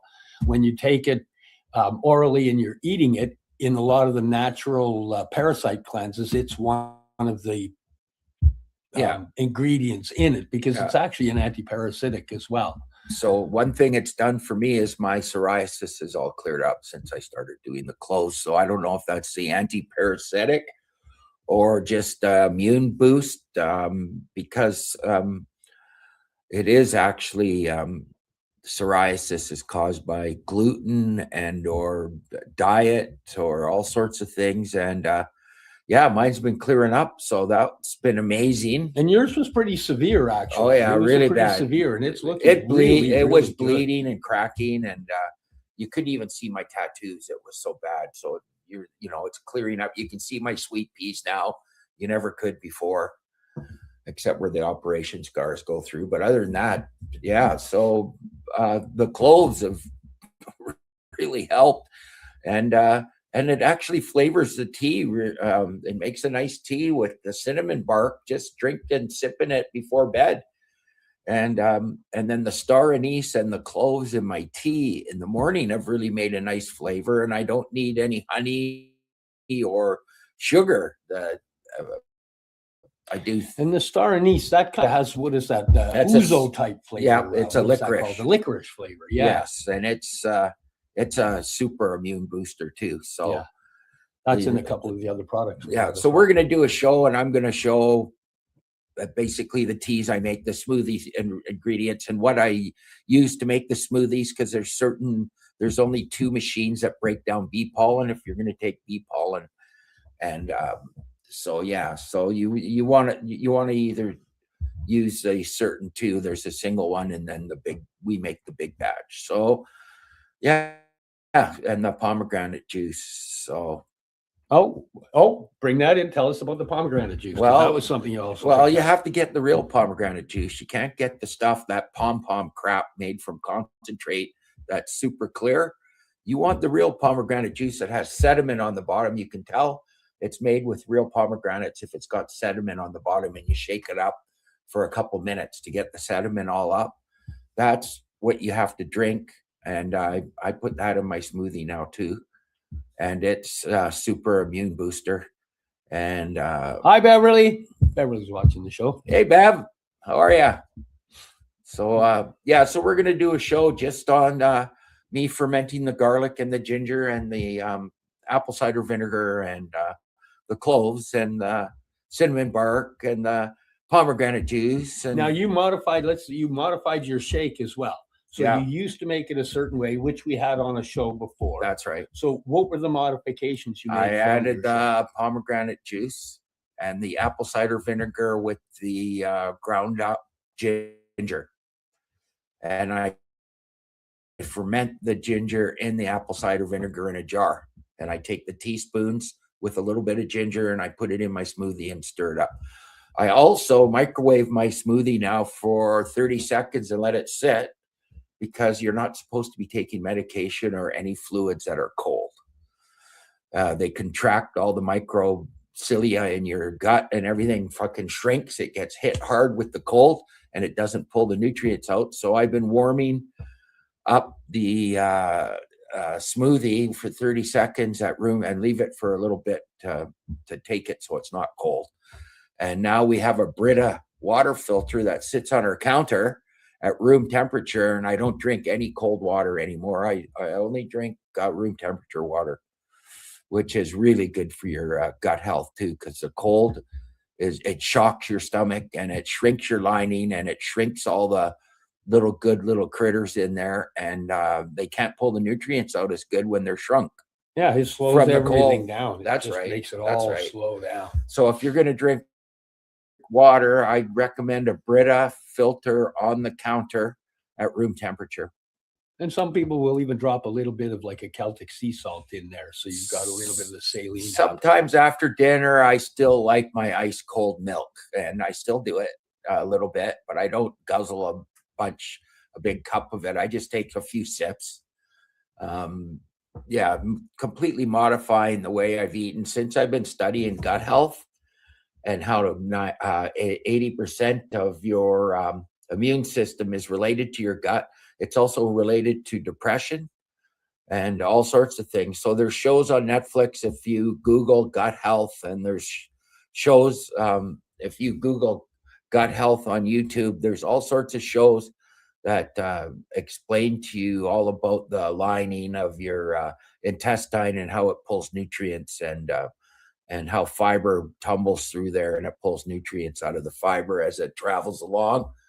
And then the sugar gets absorbed right away and goes right into your blood system right away and overloads everything. So that's why sugar, you want to do the natural sugar from the fruit or whatever. So it tumbles along with the fibers and gets absorbed slower. So you're not giving your stomach and the beginning of your intestines a sugar shock, because it pulls it through right away and puts it into your bloodstream almost instantly. So yeah, sugar's the devil. And I still had a piece of birthday cake and stuff. I mean, I still do it, but I've cut it down probably 90%. And I still have the odd piece of dark chocolate, which is really good for you because of the cacao. And it was just John's birthday, and he got some of those. What percentage were they? 85%? 85% cacao chocolate. Yeah, given to him. And that's really hard to find. You want more than 80% cacao chocolate. It's really hard to find. Most of them are 60 or 70% cacao, and that's not good enough. You want above 80%. 90 is perfect, but I can't find it. Yeah, the higher you get, the better it is. For sure. Yeah, because it's the cacao in the dark chocolate that's actually helping you. That's why they say if you're gonna have anything sweet or a snack on anything chocolatey or whatever, you want 80% or above cacao dark chocolate. Yeah. And the health reasons behind the cacao is why biothriving.ca has raw organic cacao available. It's a superfood that just does unbelievable stuff, including generating stem cells. Yeah, well, and they found out the South Americans, the tribes of people that lived, forever, were eating cacao every day, and they had no heart disease, and they had super immune systems, and they were taking cacao every day. So it's a superfood. It's high in the amino acids. It's high in the mineral content. The main active ingredient, theobromine, which I encourage people to look up. Look up what theobromine does. That's the richest food with theobromine in it, and you're getting it as a whole plant food. And what it does for regulating blood and heart health is just stupid. Yeah, it's an incredible product, so actually. The salad every day, changing all sorts of things for my gut has really improved things, and my heart functions getting up there, and and then I bought there's these cushions called Rojo cushions. I think there's one here. Yeah, you blow them up with air. We're going to let you know here that John is an amputee that's missing a leg, and he's helped a bunch of people through this same program. What do you call that? A mentor. I'm a mentor. Peer visitor. Peer visitor. So I had to go to a course about it and stuff, and they tell you. Oh, I left this open so we could show. They tell you a bunch of rules that you're supposed to do, which I break them all. So, anyways, this is the cushion. You blow it up, and then you let the air out slowly You can get them used for like $300 if you look. But this is a 16 by 18 inch. And I was still having problems sitting for long periods of time, getting horrible phantom pain and stuff. So I found a 20-inch by 20-inch cushion, and everything has changed. But that one's also deeper. This one's only like 2 inches deep. Yeah, it's 4 inches. It's 4 inches deep, and it has changed everything. I can sit out in the garage and do art way longer now, and I take it with me when I go in the car, and I take it with me when I'm in my scooter, and it's it's been a huge game changer for me. Less phantom pain, able to sit in my chair longer. So things have been going really good. So and you were just helping a gentleman, Tim, your peer guy that you were working with, and he had phantom pain. Yeah. And you found him one of these cushions. Yeah. And what has he said since that? What happened was Tim was in the hospital with an infection for 19 months. And then 8 months ago, they did an amputation above the knee. So the Amputation Coalition of Canada asked if I'd talk with them and help them. So I do a bunch of research for the area they're in, for pools they can go to with a ramp and stuff, with a wheelchair and all sorts of stuff. So I try and be prepared or whatever. And he had no scooter. He had no Rojo cushion. And I had an extra knee and an ankle and a foot because he's got the amputation on the same leg as me. So I gave him my old foot that I had and knee. But we did a GoFundMe on Facebook. And Kate Harris, a friend of mine on Facebook, she donated a scooter to him.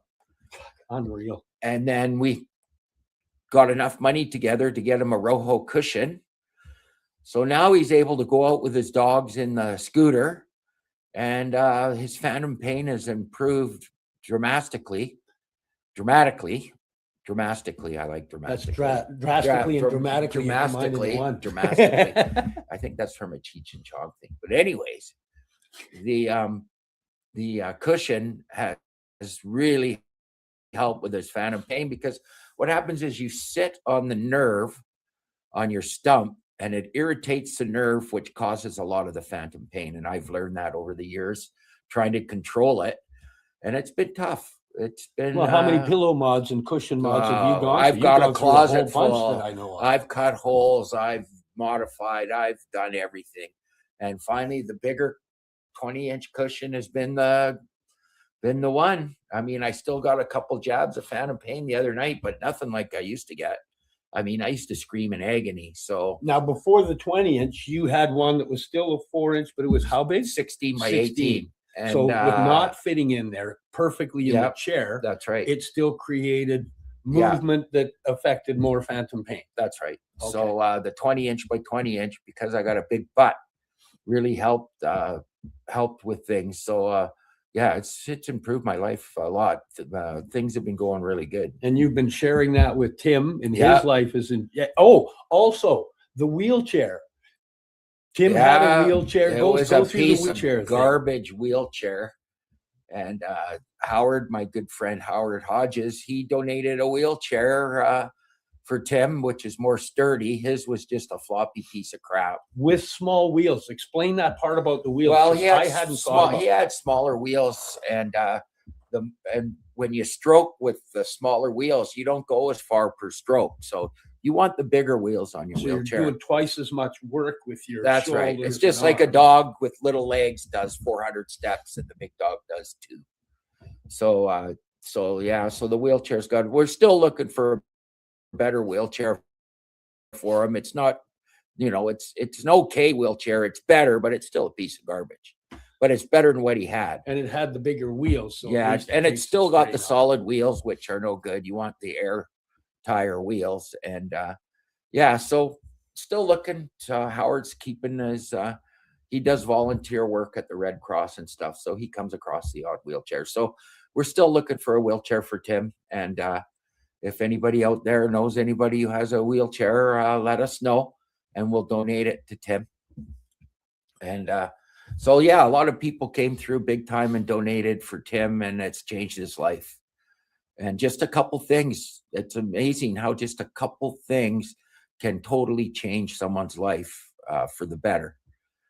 And then we got good news. One of our people that are taking our mushroom supplements and our nutrients and stuff is now cancer-free, which is, when we get that, that's just the best news, because, all the work we go through helping people with the nutrients and stuff, and trying to guide them for gut health and the nutrient health, and then when you hear someone's cancer-free, it's a big deal. For me, it is anyways. Yeah. And, it almost brings me to been tears. a pretty tough run for him. And he Yeah. was expected to be passed away over a year ago. Yeah. And he's doing quite well. He's taken the reins on his own. He also stepped into doing the parasite cleansing and running the full ivermectin, mebendazole parasite protocol, and supplements through with all of the nutritional aspects and the rebuilding of the gut system and whatnot. But yeah, he's freaking cancer free, brother. Yeah. And then I'm learning too that intermittent fasting really helps fight cancer too, which I didn't know, because you don't want to feed the cancer cells. So I've been looking into that or whatever, because of the same guy that I've been studying for the gut health was talking about it. But that's Steve's department. That's intermittent fasting is massive for healing. Yeah. And, I'm following people right now that are experts in resetting your system. And one of them is talking about not the keto diet, but once you get your body into keto, which is a combination of diet, exercise, light therapy, and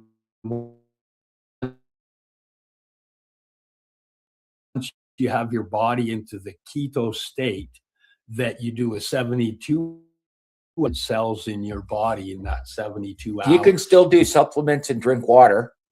Yeah, when you fast, it's, you got to still have water, and you still got to have some supplements in there, or you're going to get sick, but yeah, so I haven't tried the fasting yet because I love food too much, but I stop eating after a certain time at night, and I don't eat again till noon the next day, and I have my smoothies and my tea in the morning. And I do the smoothie first with the apple cider vinegar and the ginger and all the goodies, and then I wait a little bit to get that going in my stomach, and then I do my 3 teas with the star anise and the cloves. Yes, the spacing between things is very important. Yes. Even when we're working with people that are battling various gut diseases or cancers or any of that type of stuff, a very important part of any of the protocols is giving the space between things, including, herbs and food, and medicines and herbs, medicines and food. You've got to give things time to get in. So is being the body space between the ginger, apple cider vinegar, blueberries, and all that to start working before you start drinking the tea or whatever. So I give it 10-15 minutes. It should probably be longer, but I can't wait. I'm impatient. And yeah, so I recommend we're gonna have a show on how I make my tea, and I leave the tea bags to steep the whole time and stuff, and we're gonna have a whole show about it. So and what'll be awesome about this one is with the Mushy Moment podcast, we had you on as a guest where you did your original versions. That's right. So once we do this, we can go through and see what the because I've made modifications, the pomegranate juice, the apple cider vinegar, the ginger. Was there anything you removed from it? Nope. I don't do the bee pollen as much because it's hard to get now, and you have to get it on Amazon, and yeah, so the bee pollen is cut back quite a bit. Don't put as much in, but I haven't noticed a difference.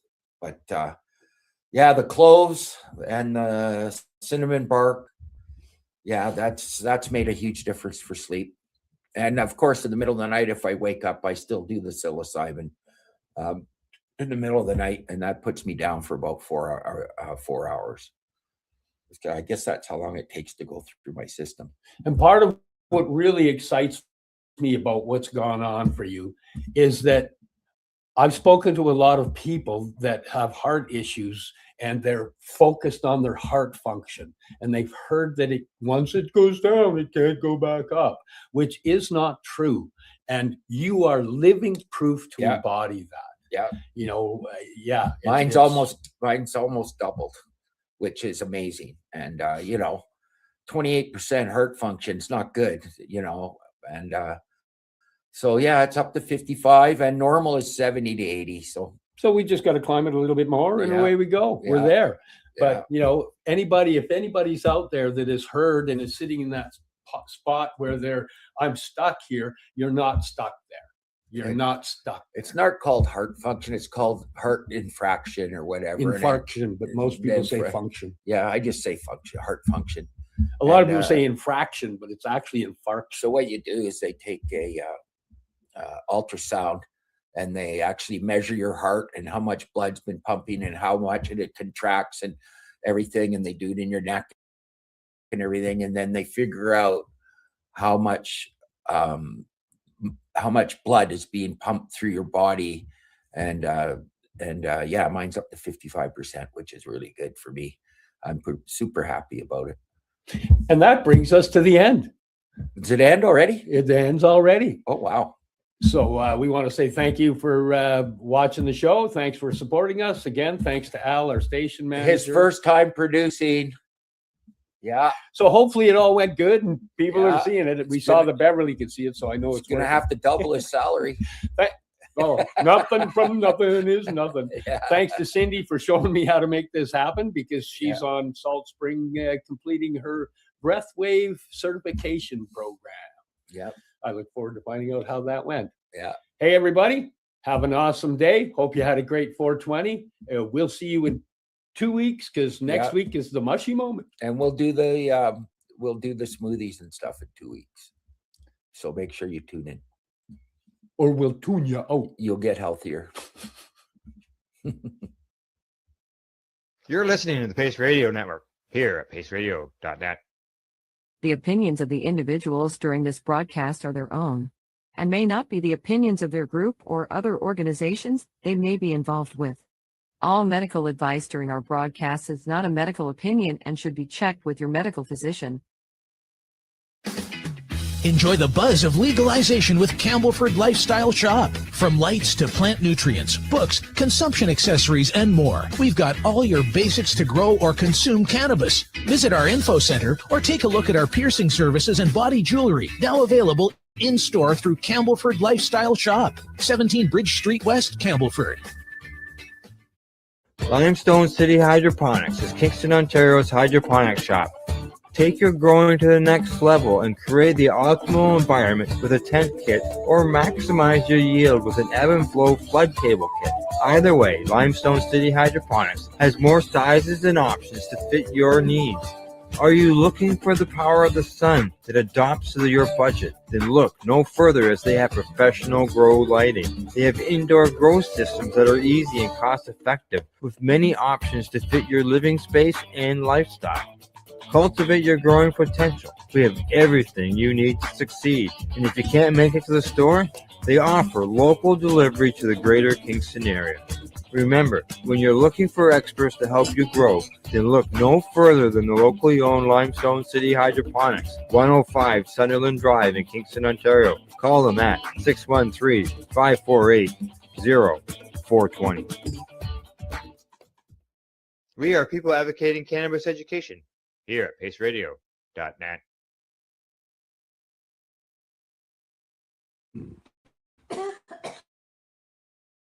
You're watching the 420 Pace Reroll Saturday.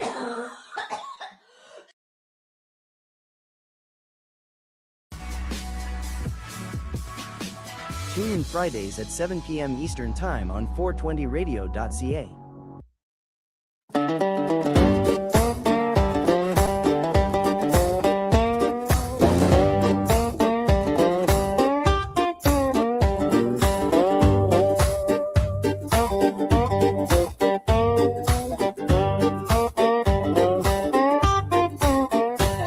Got a rusted out truck and a borrowed piece of land. Coffee can, seeds, and dirt in my hands. sun creeps up on a red clay road. I'm whistling soft, watching green things grow. I'm just getting high on my own hill, paying these dues, chasing that thrill. From a mason jar dream to a backwoods bill, I'm just getting high on my own hill, oh, my own hill. Sheriff drives by with his mirrored shades on. Tips his hat, says you're working hard, son. He smells that breeze, but he don't say a word. Guess the Lord loves farmers growing what they earn. I'm just getting high on my own hill, paying these dues, chasing that thrill. From a mason jar dream to a backwoods bill, I'm just getting high on my own hill, in my own hill.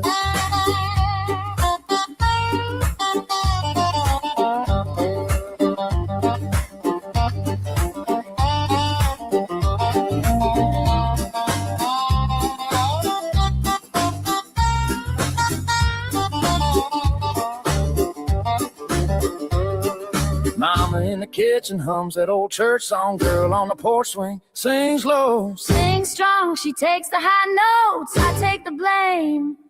We both laugh easy living off this little flame. I'm just getting high on my own hill, paying these dues, chasing that thrill. From a mason jar dream to a backwoods bill, I'm just getting high on my own hill, just getting high on my own hill. Getting high, getting high, getting high.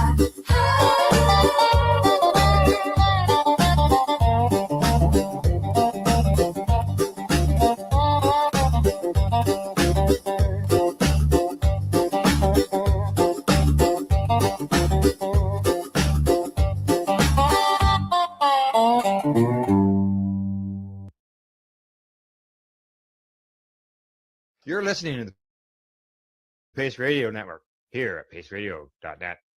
The views expressed by the individuals during this broadcast are their own opinions, and they may not be the same as those of their group or other organizations they may be involved with.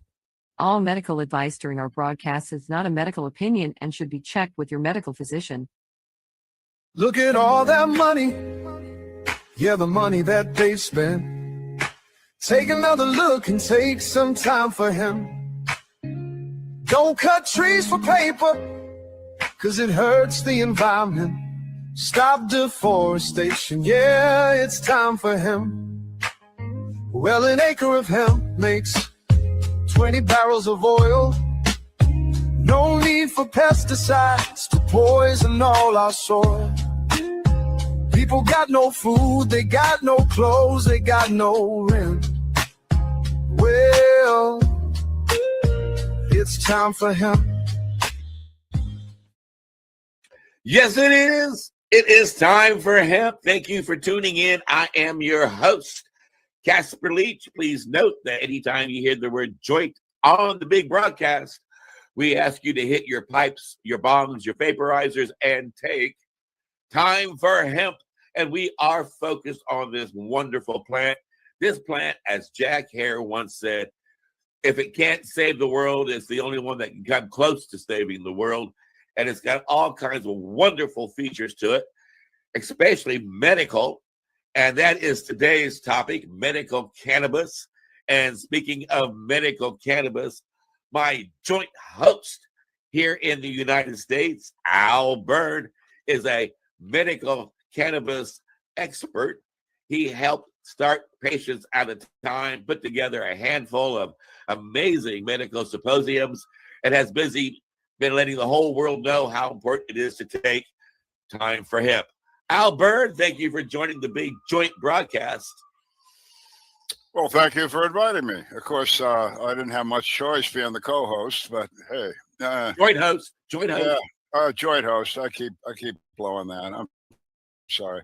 Yeah, I wrote a book. There it is, For Country and Cannabis. It's a real book. It's about 360 pages long, and it's full of stuff that you probably don't know about cannabis and how we got here in the United States and Canada and across the world, how we did it and who did it and how long it took, and all the good guys and the bad guys that we ran into along the way. And I think that if you're a medical professional, you're a patient, you care about a patient, you should read this book. I'm not going to make any real money off it, but what I wrote it for was to educate. That's been my goal since I started this process in 1983. And along the way, I met another Al. He's up there in Ontario, Canada, and his name is Al Graham, and I'd like to welcome him. G'day, hey, how you doing? Thank you for joining us. It's nice to have you as a joint host. Yeah, it's great to be here. It's great to be a joint host, and I really look forward to today's interview. And you showed the Time for Hemp broadcast up there in Canada on the Pace Radio Network. Ain't that right? Yes, it is. Friday mornings at 10 o'clock. The Time for Hemp broadcast airs on the Pace Radio Network, or Pace Network. And PACE stands for People Advocating Cannabis Education, and we touch on psychedelics as well. Groovy, baby. So I take it we've got a joint guest today that's going to have a joint chat with us. Yes, we do. We have a guest today who is a I'm just going to talk about the fact that he is a retired colonel from the Army. He's been retired for about 25 years. He's been a combat physician, as well as he has consulted and lectured people about the endocannabinoid system, as well as he has developed a product that we are going to discuss today. And so we'd like to welcome Colonel Philip Blair to the broadcast. Well, hello, everyone. It's a real pleasure to be with you. Welcome. And thank you for taking time for hemp. Okay, I'm going to move us around, and there we go. All right, Colonel, usually we like to start the show by finding out a little bit of information on our guests and give us a bit of an idea how you got involved in the cannabis community, and obviously as a retired colonel, fill us in on your military background as well. Yeah, a real pleasure. Well, at 17, I joined the United States Military Academy in 1968. I graduated in 1972. I spent 2 years in the artillery learning how to kill people. Wow. And then I graduated to medical school at University of Miami, where I changed my ways. And I did residency in family medicine for 3 years in Augusta, Georgia. And from there, I did rotations around the country. I've had 17 different assignments throughout the world, including Italy, Germany, Hawaii, Saudi Arabia, different locations. And I ended up in Kansas, going back home. From there, during that time, I did do a stint at the First Gulf War as a DISCOM surgeon, and I was the manager of about 6 or 8 medical companies during the warfare. And we did the 3rd Armored Division, which did the end around, the Hail Mary approach into Iraq and Kuwait. And we stayed there about 6 months. And I got a taste of the oil wells burning as well. Oh. From there, I became the director of primary care and emergency medicine at Fort Riley, Kansas. And I retired and came to Longview, Washington. And I spent some time in occupational medicine, but then I retired very directly. And I took on different positions as locum tenens for filling in for doctors who are out of country in Newfoundland and Alaska.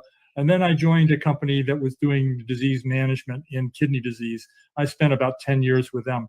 From there, I discovered and I developed my own disease management program with 4 dietitians, and we were deploying different types of dietary approaches using a low carbohydrate approach, and we were having terrific results. But I was introduced to cannabis at that time with a CBD company called Elixinol.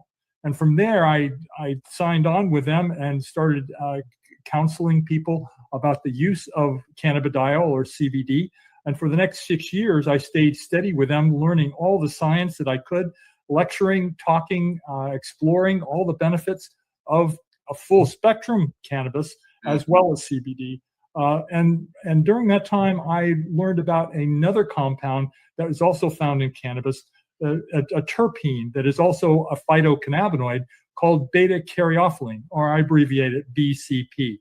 And from there, I developed my own product. I had it manufactured, and I've been producing that for the last 4 years for my company. And I've seen enormous benefits of this, and it mirrors most of the benefits of cannabis very specifically.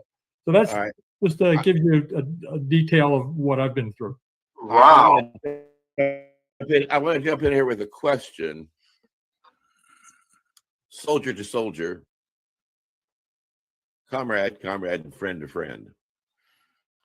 You've had a path where you have seen an enormous amount of grief and enormous amount of injury and complications to the human body that have had to have wrenching effects on your psychic and your spirit and your soul that probably put you into a more compassionate spirit and a more compassionate path.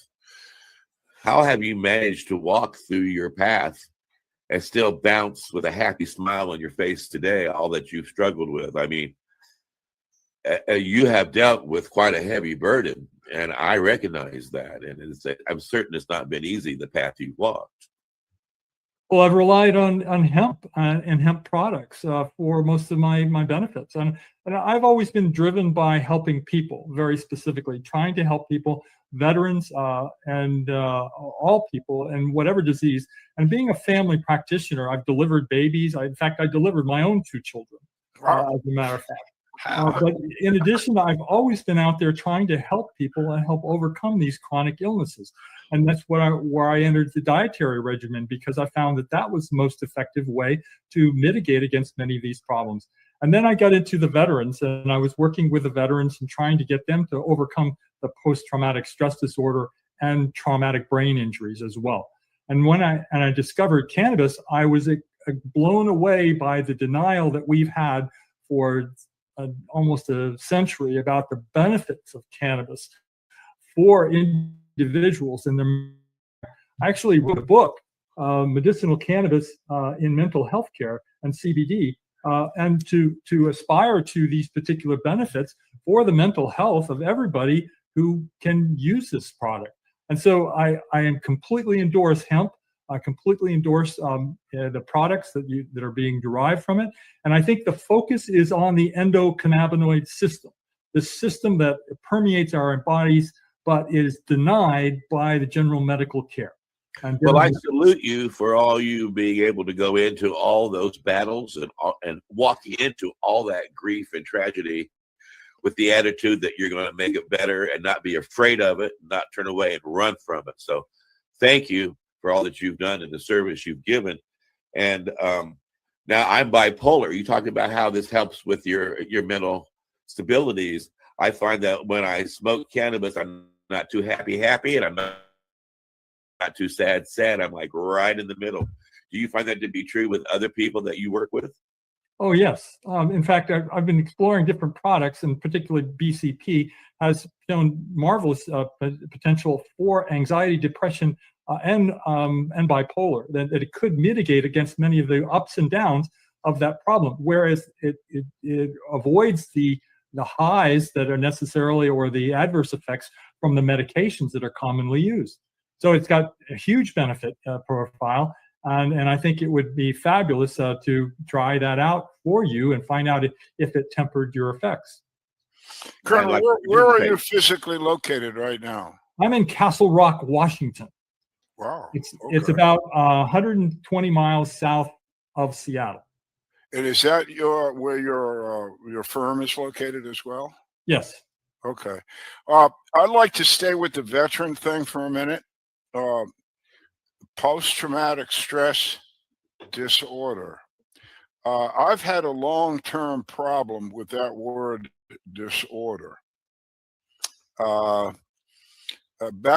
once worked as a combat counselor for the VA and the Agent Orange program, and I asked medical doctors, registered nurses, etc., that I would give in-service. I'm sure you're aware of that term. I would give in-service at different locations, and I would ask them to drop the disorder. Sir, am I wrong that you can be, in a medical terminology, that you can be born with a disorder? Is that correct? Well, you can be born with a number of biochemical and genetic problems that lead to different syndromes or collections of different symptoms that can form a syndrome that has different specific derogatory symptoms. And from early childhood, we know that PTS, as you're calling it, and I completely endorse that name. I just use the standard term that I hear mostly from the medical community as PTSD, but PTS is certainly acceptable. And what we find is that PTS is a common denominator of childhood illnesses. And that when children are abused or neglected or suffer innumerable consequences or may have traumatic injuries, that they can be faced with traumatic changes in their endocannabinoid system that lead to their propensity to develop PTS symptoms as an adult. In fact, most of the people who actually do develop chronic PTS symptoms as an adult have a disorder of childhood called an ACE, advanced adverse childhood events in childhood that can lead to the preparation of the body for this derogatory events that later happen in life. You know, I'm glad you said that, because when I was working as a counselor, of course, I worked with a lot of other counselors and all kinds of combat guys. And when we worked as counselors, individual, and then the counselors would get together once a week and we'd shoot the breeze about what was going on, we found that some 60% of the veterans that we were working with had exactly what you were talking about. They admitted to having some sort of trauma even before they got in the military. And that's when I came up with, as you've used that word, syndrome, to describe it. So you're complimenting my comment here, that you're saying that a lot of folks, not just military folks, but those that have had trauma and experience and are into post-traumatic stress are in that category. That's what Absolutely. I'm hearing. Absolutely. Yeah. There's many thousands of people who are in that category. They just may not show it. You know, the rates of PTS are different for different people, and people can go into it and go out of it at different times. Particularly women. Women are the major portion of PTS. It's not the military. It's women who have suffered the greatest consequences of PTS. Now, there's about a high rate of PTS in women during their lifetime, up towards about 15%. But it's not really well recognized for their abuses, the abuses that they go through, and the trauma that they go through, and their manifestation. In fact, there's a symptom complex called complex PTS, very specifically, that deals with the chronic nature of this problem, particularly in women, but it can occur in men as well. And the 15% are sexual, control, getting beat up, from all causes. Everything. All causes. Trauma. Just trauma in general. Oh wow, I didn't know that. Well, thank you for bringing that up. Okay, let's go to the endocannabinoid system. I first heard those words in 1988 from a researcher at the University of Indiana, and her name escapes me right now, but I didn't know what she was talking about. I was setting up these academic conferences, and I was put on with her, and she came in and she announced this endocannabinoid system, which I understand, if I'm correct, is not only in all humans, it's virtually in all living creatures except insects. And I also think that the endocannabinoid system, again, please correct me if I'm wrong, is the defining system of life. In other words, it controls my body, it controls my immune system, my nervous system, et cetera, et cetera. Is that all correct? Well, to some degree. Now, it's the endocannabinoid system was actually identified in hyphae, the hydra, the small animal. And then from there, it's progressed in different animals. All animals have it, except for insects. You're right. But that progression has been multifold, and it encompasses a great deal of systems. And those systems have gotten very involved in animals and humans. Essentially, animals have the same endocannabinoid system as we do, but ours is much more elaborate with additional receptor systems that are involved. Now, the endocannabinoid system was actually, I believe, it was established in the early 1990s because they identified the CB1 receptor and the CB2 receptor in 1993. And they also identified some of the other endocannabinoid substances that permeate the body. And so and from there, we've blossomed with a great deal of literature, but it's still under-impressive in terms of the approach that we've had for it. Essentially, what the endocannabinoid system is a master regulator of other systems. I term it the 12th body system, where you've got the GI, the neurologic, the musculoskeletal, the immunologic system, and all these systems are interacting. And the endocannabinoid system appears to be that master controller and regulator of all these systems. It's not the only controller, but it is a master controller in that anytime, and one of the terms that has been called is a homeostatic system. And that's actually been one of the terms that's been used because that maintains a normal level, a normal functioning level. Now, when we get into a huge disease states, we may have that system rise up and get impaired. Or if we are deficient in many ways, it may go down to a low level and we get impairments in that way.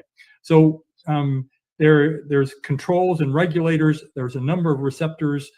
But what it amounts to in the endocannabinoid system is a number of molecules like AEA and 2AG are the most common agonists that occur with the endocannabinoid system. And then there's a number of receptors that are involved. There's a CB1 receptor and the CB2 receptor. And there's a couple others that are tangentially involved, and they haven't been declared as definite receptors. But there's a host of other enzymes that produce the endocannabinoids and those that degrade the endocannabinoids, and they're involved. And then there are transport molecules that are connected. Plus, there's all kinds of signaling molecules that connect up to interface with these endocannabinoid substances.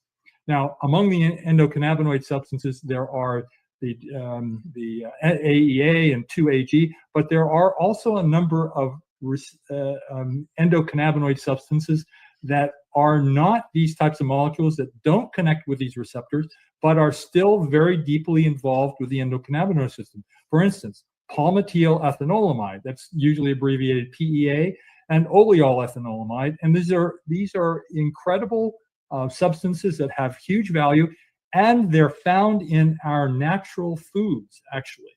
And so you can incorporate these into your products, and they have major benefits on the endocannabinoid system as well. So what does THC, what does cannabis do for it? Well, how important is cannabis to the system? Well, the cannabis offers you a number of different phytocannabinoid substances that can mirror the effects of the endocannabinoid substances. And so when you get that mirroring, you can get the benefits of targeting those endocannabinoid receptors and those linkages and those the molecules that are incorporated into the endocannabinoid system. What I mean is that when you use THC or CBD, actually CBD, you actually upregulate the endocannabinoid system so that it blocks the degradation pathway, and so that increases the levels of the natural endocannabinoids. So there's a great deal of interaction. Now, Okay, now for the layperson though who's listening, how does that affect the overall body, and what does that do for your ability to fight disease? Well, there's a number of different ways. So first of all, there's probably the most prominent one is the anti-inflammatory, the immunologic phase. So it's helping you control the inflammation and the antioxidant effects from when we produce a lot of adverse chemicals. We produce oxidation, and those damage the molecules, and the cannabinoids actually block that effect, and they restore a balance to the body through the immunologic and the immunologic system. And so by balancing that, then they will correct it. There's also neurotransmitter effects, where it's blocking the results of depression, anxiety, and neurodegeneration like Alzheimer's disease and Parkinson's. Plus, it has metabolic effects very specifically that incorporate into the mitochondria and to the other portions of the body that balance out the body. Now, everybody's an individual, and nobody has a specific pattern. Everybody's got their own specific pattern as to what really gets them the greatest benefits. And so you have to, I wish we knew exactly what those patterns were in order to figure out what the phytocannabinoids and other substances need to be used in order to rectify those problems, but we don't. And so it amounts to trial and error to find out what works for each individual. Again, for the audience, these receptors, CB1 and CB2 that the Colonel's talking about, CB1 receptors are basically in your head, in your brain, and CB2 are basically everywhere else. Now, the interesting thing about cannabis is because we have, as the Colonel says, we create our own endocannabinoids. Those endocannabinoids cross the brain's blood barrier. And that's why the cannabis can be effective in your brain, because other things are not available to your brain, and cannabis is. Am I correct again, sir? Yes, you are. You're exactly right. That the penetration to the blood-brain barrier and the improvement in the barrier function of the blood-brain barrier is enhanced with the cannabinoids as well. Oh, I never heard that. What does that mean? Well, that means that when we get inflammation or trauma to the brain, we get a leaky brain. In fact, a leaky gut is a close relative of the leaky brain. And when that leaky brain gets open, there's a separate circulation for the brain and around the nerve tissues and the immunologic cells around the nerves.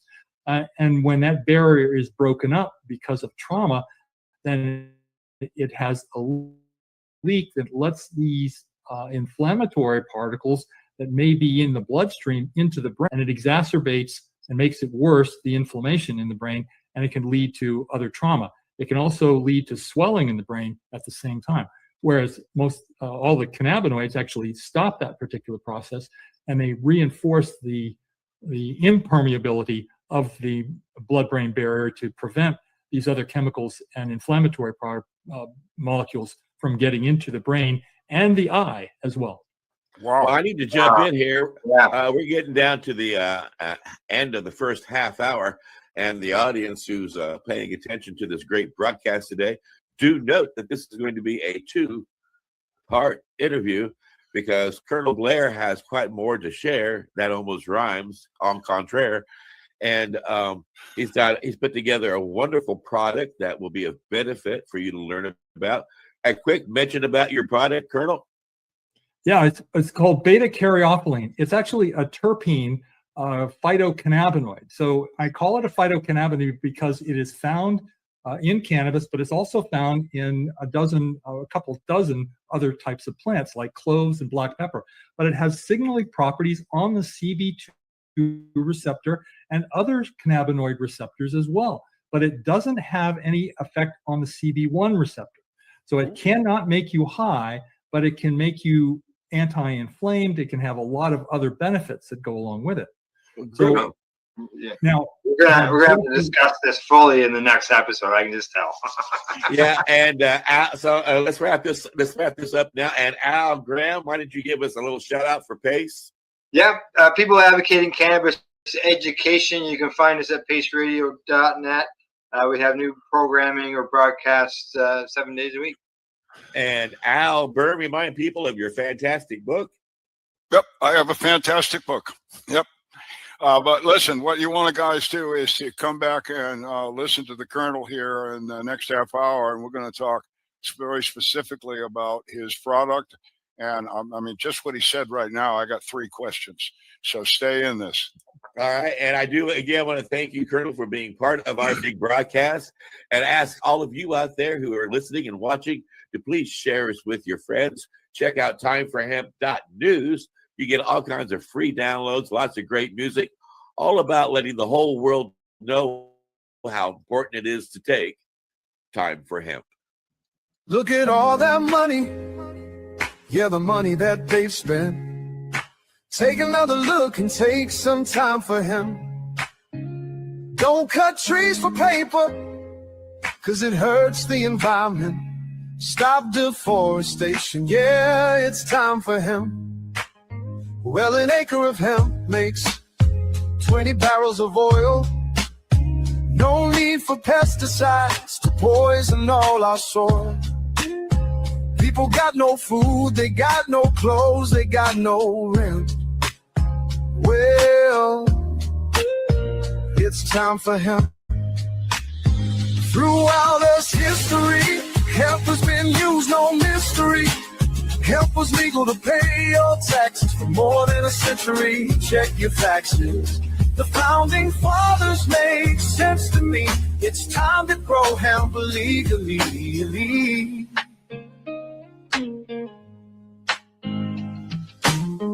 Think of all its uses. It's money that's well spent right now. No excuses, it's time for hemp. Sustainable green industry, that's our intent. A better place this world will be. It's time for hemp. Fueling food and clothes and soap. Housing, cars, your car's no joke. Henry Ford built a car of hemp. It's time for us to do it again. People be employed with balanced farming as it's meant right now. It's time for hemp. Hemp is a true necessity for the wealth and protection of this country. Thomas Jefferson spoke those words. He knew the value of these herbs. It's time to lift the hemp ban. It's time to make a strong stand. Yes, we can. I know we can. We can make a difference. Yes, we can. Just like birds of a feather. Yeah, the money that they spend. Take another look and take some time for him. Don't cut trees for paper, 'cause it hurts the environment. Stop deforestation. Yeah, it's time for him.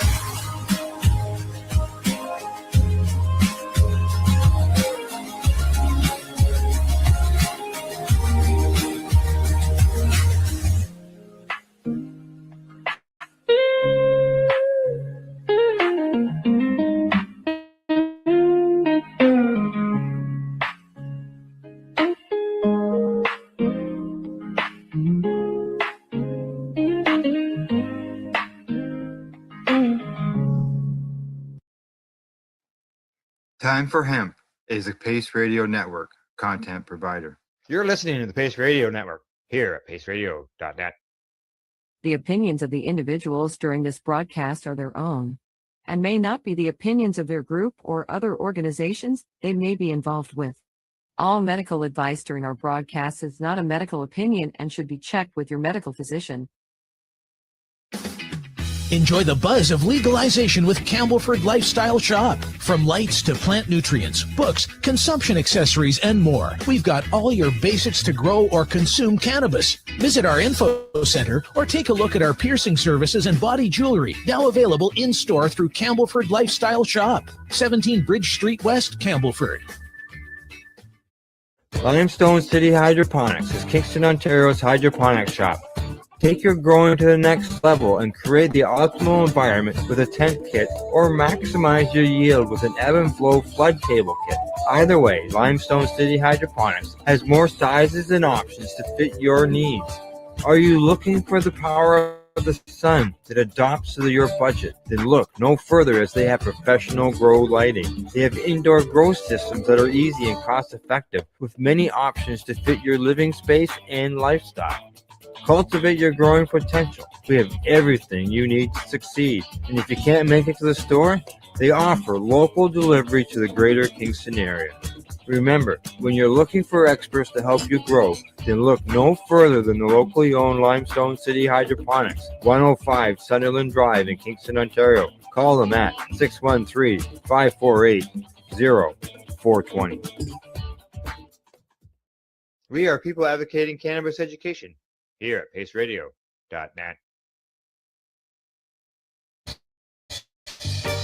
You're watching the 420 Pace, found at 420pace.ca.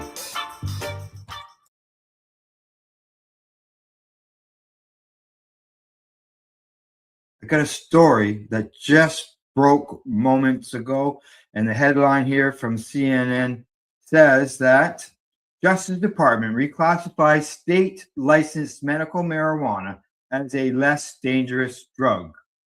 Attorney General Todd Blanche signed an order Thursday reclassifying state licensed medical marijuana as a less dangerous drug, changing a policy that has for decades made the drug's potential medicinal benefits more difficult to research. The order from Blanche does not make recreational use legal under federal law. Let me repeat this. That does not make recreational use legal under federal law. Instead, it moves licensing of medical cannabis from Schedule 1, which are the most restrictive drug categories, such as heroin and ecstasy in it, to Schedule 3, the same category as some prescription medicines like ketamine and Tylenol with codeine. It also gives a tax break to licensed medical cannabis dealers and eases some restrictions on researching its efforts. They say these actions will enable more targeted, rigorous research into cannabis' safety and efficacy, expanding patient access to treatments, and empowering doctors to make better informed healthcare decisions, Blanche wrote in a social media post on X. Now, the Drug Enforcement Agency will also hold administrative hearings before a judge on reclassifying cannabis more broadly, Blanche says.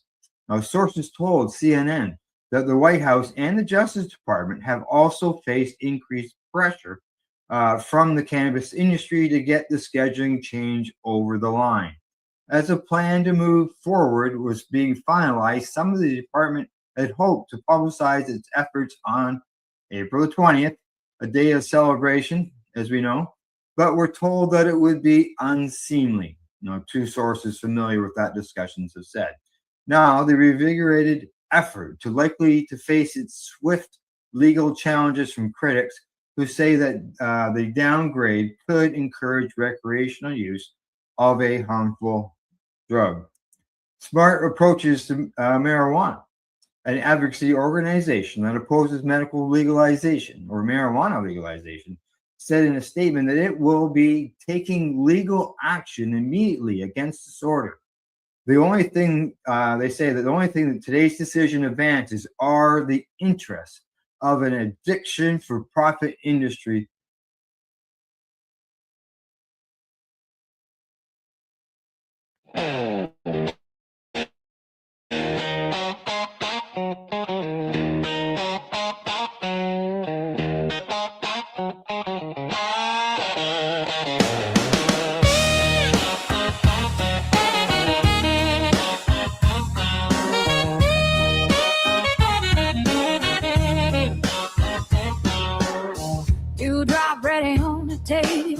Sun just peeking through the pines, wake and bake, mugs in our hands, laughing at the way time slides.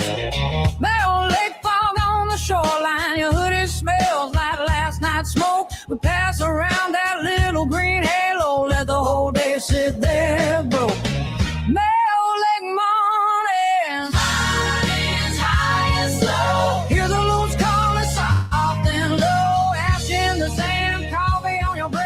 We got nowhere left. Barrel lake mornings, hearts on fire, cannabis circling around the fire. If this is all we ever make, I'm okay right here on Mayo Lake. Yeah. Apple bar lit in the distance, somebody's telling the same old tale. We're feeding turtles off the rock face, bare feet hanging, we're loving this place. Pot clanks over the open flame, corn and beans smoke in our clothes, grease on our fingers, grin in your eyes, everything simple just glows. Mayo Lake mornings, high and slow.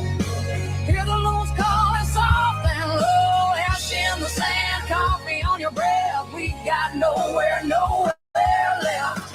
Mayo Lake evenings, flames climb higher, cannabis circling around the fire. This is all we ever make, I'm okay living at Mayo Lake. Mayo Lake.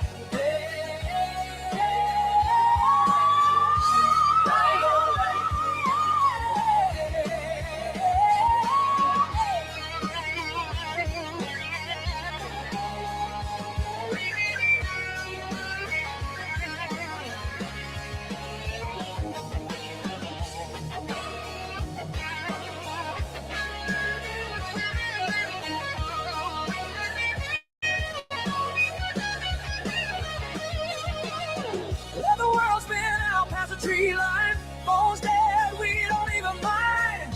All we need is this crackling company and that lazy water keeping time. Mayo Lake mornings, high and slow. Hear the loons calling soft and low, ash in the sand, coffee on your breath. We got nowhere left. Mayo Lake forever. If we choose smoke in our hair, nothing to lose if this is all we ever made. Swear I'll stay right here on Mayo Lake. Mayo Lake.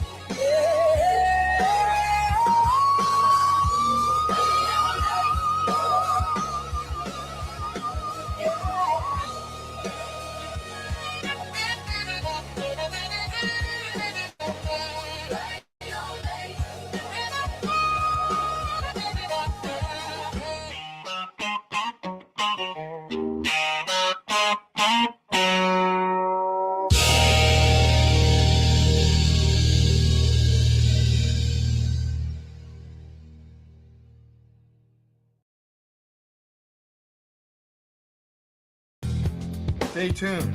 We'll be right back after this toke.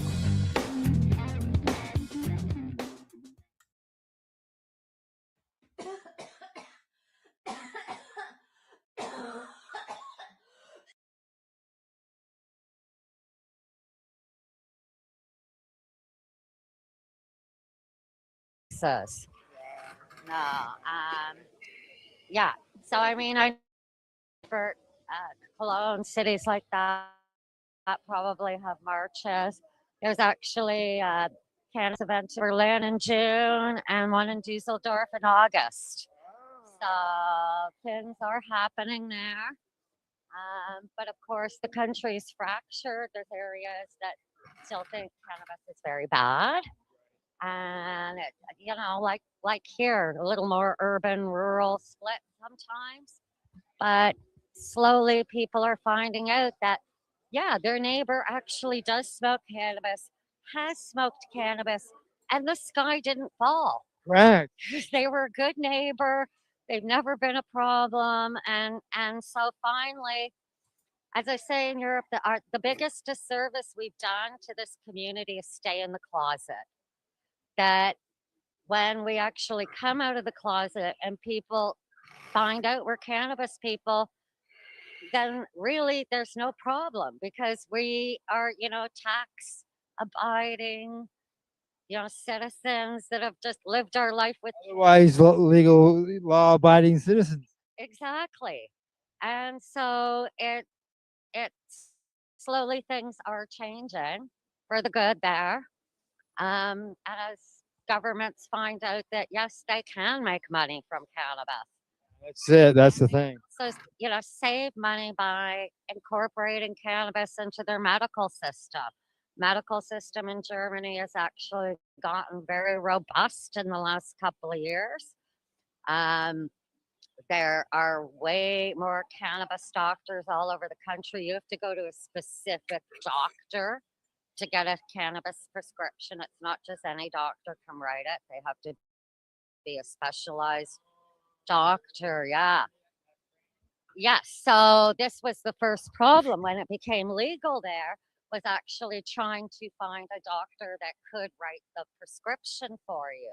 And generally you had to find somebody who is really a cancer doctor who'd be willing to, write somebody a prescription for ADHD or some other kind of pain or something like that. I'm sure there's certain conditions. So they are, but it's way better than some of the other countries that have a really limited list of ailments that will be covered. The German one is pretty good, and my friend in Germany actually has a driver's license now that says he must have THC in his system to legally drive. Oh, wow, really? It took him a year of testing with the government and the health service, and he did 12 months of testing on cannabis and passed the reaction time test. And then they told him not to smoke, and he failed. So they're like, you have to be smoking cannabis to be able to drive a car. Wow, holy smokes. Here, We don't even have that opportunity here in Canada. don't have that. I hear that there's like this is a new thing.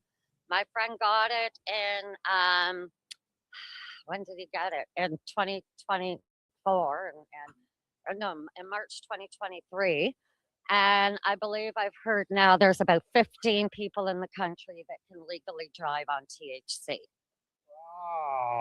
Oh, that's what kind of reform we need.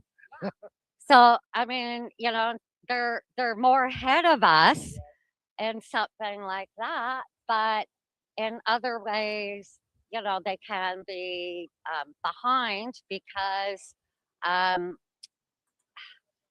the prescriptions are a lot more expensive than here to get cannabis. And the government is only starting to incorporate it within the insurance system.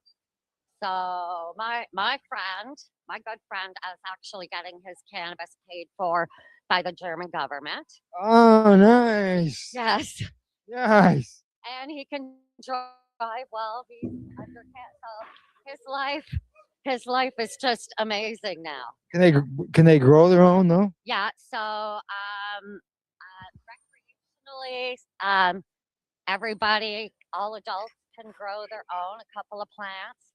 And then my friend has paperwork to be growing also in different stages too.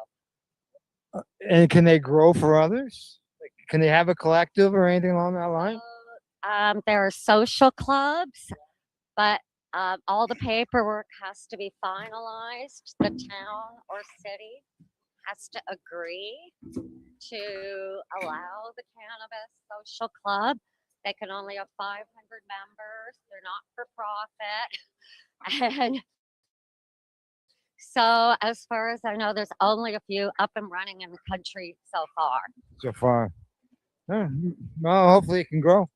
Well, I mean, there is a robust gray market in Germany, I'll say. I know personally there's a robust gray market. And they were very worried, like here when legalization came in. But the reality is, instead of somebody buying a half ounce, now they buy an ounce. And if they used to buy a couple of grams, now they just buy more because they're more comfortable walking around with greater quantities of cannabis on their person. Right. Yeah. So it's less of a problem to have it on you. So yeah, it's crazy. I see you probably can't read that, Al. It's backwards. Cures. Cannabis and let's see. Not backwards Cannabis on cam, no. reform. Oh, isn't it? Okay, all right. Hopefully, the world will see that, cannabis is the way to go. In Italy, they've only legalized CBD, but talking with one of the shops in Rome in the fall, they were telling me that in 3 years of legalizing CBD, it had made $500 million in Italy. So, Yeah, so that's going to stick around then because the money's there. right, and that's just CBD, not even THC. THC is there. They want you to think it's the mafia, but it's you and me growing a couple of plants in a tent. Do they call it cannabis light? Yes and no. There you go. Want some shrooms? Yes, please. Shroom store. Oh, Shroom room. wow. Yeah. I thought they closed them all Italy down. I allows guess it not. to the 3% No. normal Were they open? classification of Yeah. not the super light. They have both there. So yeah, it's like here, where for years the government was saying Sorry, ladies. it's the gangs that have the cannabis. It's not. It's just the average person that has learned how to grow on YouTube. They've watched Remo videos. Yeah. Very, very, very famous in Europe for helping people learn how to grow cannabis wonderfully. And there's operations like here where there's a few people have, some building where cannabis is grown and they're selling it. Is that part of the mafia? No. Only as much as everything is part of the mafia. Yeah. Oh, Jesus, the There's cops. cannabis people everywhere Yeah. you look. All you have to do is look. That's Toronto Hemp Company. So that's the old Vape on the Lake. Not Vape on the Lake, that Vapor Central. Vapor Central. Yeah. Yeah, Vapor Central. Both closed. Both closed. Yeah. Some of the people are starting to stop. They realize, yeah. Yeah. Police sign. Sewer smells. Ooh. There we go. What? Hey, Amy. How can we get more people out? Well, I guess the thing is that we really need to start telling people that this is happening again. Here in Canada, since legalization, respectfully, before when this was big, it was because we didn't have legal cannabis. And although it is a global event in Canada, since cannabis is legal, I guess people aren't really thinking about what's going on in other countries and how people are still going to be incarcerated, facing death because of this plant. So we kind of need to bring, that back out. I think the knowledge and just like let people know that this is what this is about, because this is the global marijuana march. It's not the Toronto marijuana march. Right. Canada. It's a global march. And before, it wasn't even called the Global Marijuana March. What was the name before that? Do you remember? Wasn't it the Million Man, if I'm not mistaken? Yeah. Yeah. So this has evolved into what we are now. We really got to do better at promoting this, unfortunately. And the promoter knows that And explaining why, because so many people say, why are you march? It's cannabis. We won. It's legal. We won here, but other people haven't won. Think about the people in America, like just with our next door neighbors. People are jailed all the time. It's only legal here, and even in the U.S., it's not legal federally. It's state, you know. So that still allows to carry in laws when you do it by state. It prevents a lot of like interstate or cross-state transfer of goods. It still allows federal to come after them because it's not like. So we really have there's still a lot of work to do. In Canada, we think we have legalization, we're done. We are not done. Our milligrams we have 10 milligram edibles still. Like, come on. I mean, think about the legacy days. You get thousands Exactly. of cookies, and you're like, oh, exactly. 10. How did that happen? So, making this protest a bit bigger would be great if we could just let people know again why. Like, why are we fighting for this? And we're fighting for that exact reason. Other people, it's not just us. Around the world, we don't have legalization. And could you imagine right now, you travel, going to a different country. I can't use cannabis in Cuba. No, exactly. Well, we're talking to Janine. I never go to Cuba because of that. Like, yeah. So it's not a place for me. But if it was legalized globally, I'd be able to. Exactly. And I've what other medicines like that where you can't travel because you have a medicine, you can't use a medicine in that country. There may be, I don't know. Are there? Yeah, because we can travel. People can travel with their prescription medicine. Right? Cannabis is a prescription. For some reason. And so it's great that we can do it throughout Canada, again, because legalization. So this is where global legalization and the global marijuana march comes from. What are we, year 27? Oh, I think we might pass year 27. What year is this of the global? This is 26. 26. Okay, what? 26 years. So in 26 years, we've got legalization here in Canada, but again, it's not legalized. We have a viewer by the name of Gordo. He's in Scotland. And he asked, how do we start something like this? And yeah. Get your friends together, get like-minded people together, start a Facebook group. Post on Instagram that you want to get people who agree with you and just start. Make some signs, get some chants together. Now, right now, I know you're not hearing chants and you're not really seeing many signs, but in years past, we would have Bristol boards and markers and things for people to make their own. This is it's very political. Yeah, what? Very political protest. And the chants was... This is a protest, right? This isn't just we're going to hang out with our friends. We are protesting for change. And change has happened here. And we'd be going through these tall buildings down here with that chant, and it would just be echoing off the building. Do you remember when you couldn't see down the street? It was just a sea of people. And again, that was pre-legalization. So we did well, but we did well here. And we want to show solidarity with other countries. Is what I feel we should be doing. And that's why I'm here. Everybody. And I'm Samantha. Yeah, exactly. Where do we stop for? We know? Not too sure. Not too sure. We're not even at a stoplight, or maybe just a bunch of us all together. Getting back to the chant. Somewhere we're here, we're high, get used to it. That was one of Murnau's favorites. Legalization saves lives. You come up with something, and eventually cars will start honking their horns, and people want to join you, and then you start your own movement. So that's what I would do in Scotland over there. Get some like-minded people together.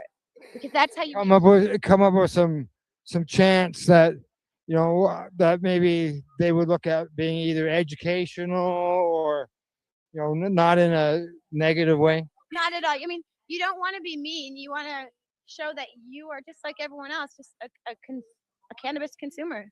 I mean, we don't have to do this for wine and alcohol, but remember what at some point it was prohibited too, right? Correct. Well, just here in Ontario,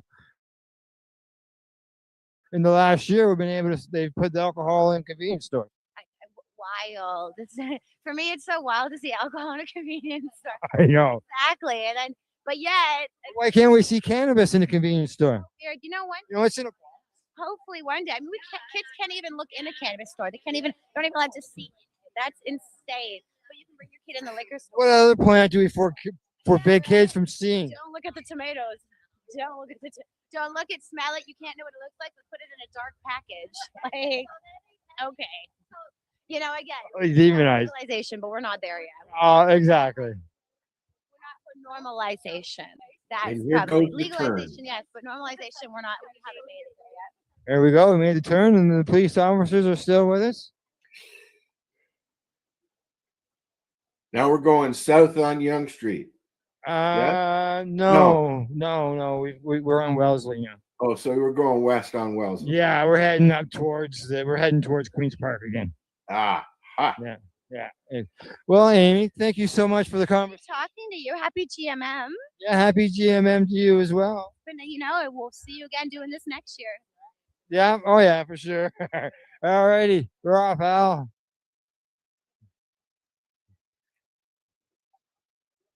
Beep, beep. Just got my 20% warning. Uh-oh. Yeah. Better walk faster. So if I disappear, you know why. Yep.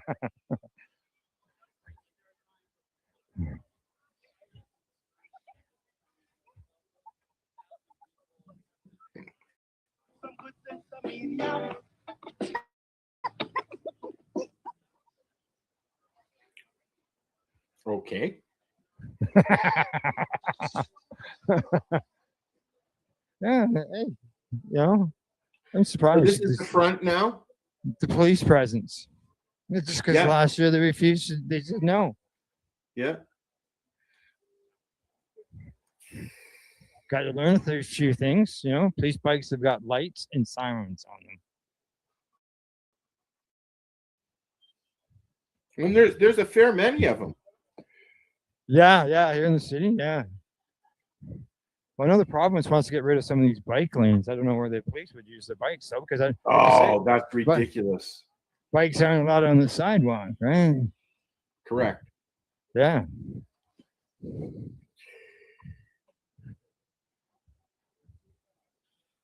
See if I can slide up in here beside Scott. How you doing, Scott? I am doing great. How's it going with you so far? All right. The weather held out. It looked like it was going to rain on us earlier. Yeah, well, usually we luck out. We're usually pretty lucky. It's always good for us. We made our way to the front again. People here. Yeah. Last year they said no. Yeah. This year, well, they're back on our side, I guess. Where's Naomi? Where's Naomi? She's not here yet. She wanted to make it. She might be at the fort, holding fort down. Yeah. She might be. Find out when we get there. Yeah. I saw you earlier and I figured, well, Naomi's here somewhere. Now, she wouldn't have participated in the walk probably. Yeah, she's not today, not this year. But she's, to be here, right? There we go. Wellesley and Bay.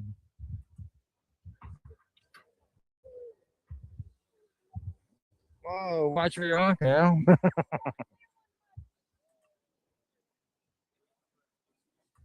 Okay. I'll get over here. Get up on the stairs. Parkour. Yeah. Jump from railing to railing. Oh, there we are. I've got a picture of this same spot. Just the street is full of people. And here we go today. Yeah. Here we go. Yeah, everybody waving, getting peace signs. Green Hulk man. I thought Bong Man was supposed to be there. Oh, he's in the park, but he's not dressed. Oh, so he's naked Bong Man. I say, Danielle, she's not dressed up in her stuff either. Okay. I'm at the end again. I see that. I got a view of everybody coming along. Okay, see if I can get back to the park before this thing dies. And I could pull out my mic and just plug in my battery. Yes, you could. You won't be able to talk. I won't be able to hear That's you. okay. What do we have to talk about?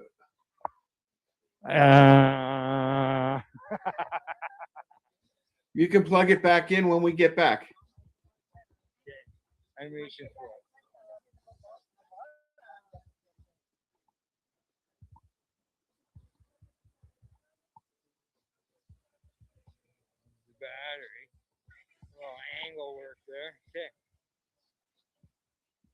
I'm gonna unplug.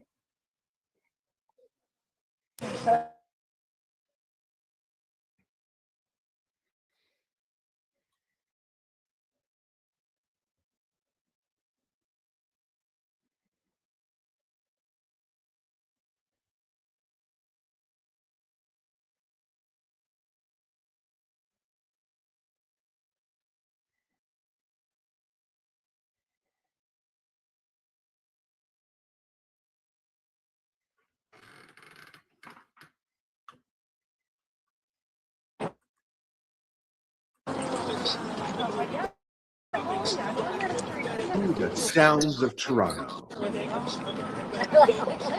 I'm almost plugged in.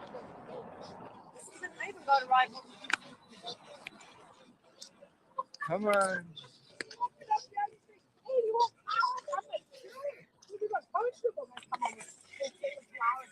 Okay, I'm plugged in. Hopefully it works. I can't see my battery charge.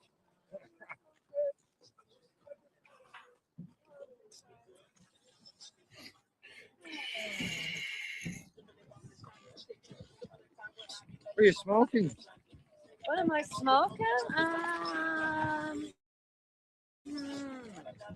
Just come up with some cannabis. All right. What strain is it? It's a pre-roll I had. You know the way the last few days have been. Yes. Having 420 recently and stuff. My larder is a little fuller than normal. Oh, right. And in fact, you know, I generally tell people when I'm in an Amsterdam cannabis shop that I have more cannabis in my kitchen than is legally allowed to be in a cannabis store in Amsterdam. Wow, really? So they're only allowed 500 grams In the store? in the store at any one time. Jeez. So that's between the cannabis and the hash that they're selling. Oh. So it's a very... And they're switching systems over there too. They're going to well, they're trying, but not Amsterdam, none of the big cities, because the big cities are servicing a different clientele than a smaller Dutch city is serving. A smaller Dutch city is serving local people. Right. You know, the 10 cannabis strains is enough variety for them. For Amsterdam, Rotterdam, Den Haag, those bigger cities, they're servicing tourists. They're coming from all over the world that want to try California cannabis, that want to try Canadian cannabis, which Canadian cannabis is available. Thank you. Is available in cannabis shops in the Netherlands. It sounds crazy, but you can get Canadian cannabis. So, yeah, there'll be a little in a coffee shop. coffee shop in Amsterdam. There'll be a little Canadian flag on the menu. I know that they sell. It's sold over in Europe through our LPs, but it's usually through a medical program. Right. So this is some person in Canada is sending some person in Europe cannabis, which is what we have done our whole lives, and will continue to do so, because cannabis people can. There's nothing wrong about cannabis. It's a safe plant. As the UN says, the most harmful thing about cannabis is meeting the police or the military. Not the plant itself. Oh. Yeah, the most dangerous thing is you interacting with the police. Well, you have Yeah. Well, that's what we would say here one time too. That's how cannabis kills you. Yes. Yeah. It's not The laws against cannabis are more dangerous than the plant itself. Yeah, exactly. Yeah. Exactly. So, you know, the Dutch being very pragmatic, common sense people decided a long time ago cannabis was not harmful, and they allowed it. that it wasn't hurting Well, whatever. anyone. It's not. And, unfortunately, within the EU framework, they can't legalize it. Correct. So, Yeah. and the crazy thing is, the Dutch government gets actually no tax money from the sale of. They can't. Oh, they can't. It's against the law. It's against the law. Once the coffee shops are selling the straight legal So they produced must cannabis. be paying some kind of licensing fee Yeah, and business yeah. tax and something, but they can't collect Exactly. sales tax from it. Oh, what do we got going on over here? Tai Chi. It's Tai Chi. But so it's bizarre. It's just Yeah, a it is little bizarre, but there are millions of people in Europe that are smoking cannabis and using cannabis, and with the advent of the super duper grow lights with auto flowering seeds, cannabis growing has been able to come down to a much more general level. Yeah. And so cannabis exists. It's not going going- anywhere. it's not going It's anywhere. not going anywhere. Yeah, exactly. All right, Janine, it's good to get together. It was a global conversation about global marijuana marijuana. march. Correct. We had a global conversation. I mean, as Canadians, it's legal for us, but the reality is, what percent of the world are we? 1% of the Yeah. bloody world? Less than 1%? There's lots of other- We're the only country where any adult can smoke cannabis. It's not every adult in Germany. You couldn't do in Europe what you're doing here. No, because in Germany and Malta and Luxembourg, you have to be a resident to actually grow. How could a Have to be arrested to grow? How could a tourist grow cannabis? Yeah. How could a tourist grow? You can't. No. So technically, as a tourist, I can never be smoking cannabis in any other place other than the Netherlands or Spain. Yeah. So Spain, you can join a social club, Right. but technically, you sign something saying you're not going to be smoking on the streets. Really? You have to actually sign a document. Like when you sign the form when okay. you're It's all part of joining it. this cannabis Yeah. medical social club. It says, and you're not supposed to smoke anywhere around the club on the street. So, I mean, the crazy thing as a Canadian, you have to think, I too walk around Europe smoking joints. I do. Well, yeah. Okay. I Well, try like you and told- be tell me a little earlier, more The train station. Yes. So, I mean, when I got to Germany last October, the first thing I did was walk outside the train station to smoke a joint, right? I mean, it was 4 hours or something since I had, gotten on the train in Amsterdam.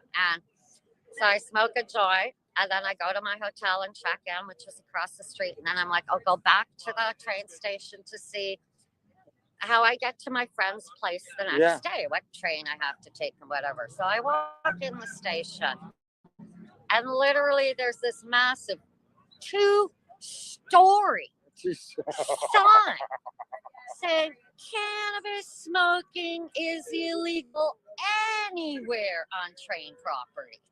And I'm thinking, okay, so what, 5 minutes I was off the train and I was breaking the law. Okay, well, that's what your cannabis fairy does. Breaking laws in other and countries.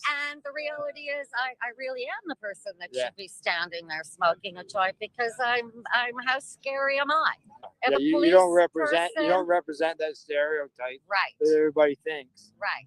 And in fact, so many times I've had people look at me and go, "You smoke cannabis?" And I'll be like, "Of course I smoke cannabis. Why wouldn't I smoke cannabis? Yeah. Why doesn't a person like me smoke cannabis?" Right? Right. So we have to break down these barriers. And I say to my friend, I visited Germany. Now cannabis is legal. Yeah.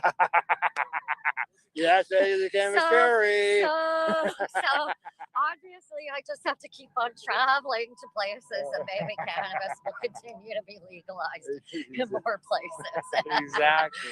Exactly. We'll cross our fingers. Anyways, All right. lovely GMM, eh? That's right. Exactly. Nice to see you again. Nice to see and we'll you as see well. you next year again Yes. for sure. Yeah, you never know events throughout the year. Okay. Oh, of course we'll see. But he will be here next year Yeah. for sure. Yes. Bye. Al, can you hear me? I guess you can. I can. It's whether I can hear you. I can. Okay, there we go.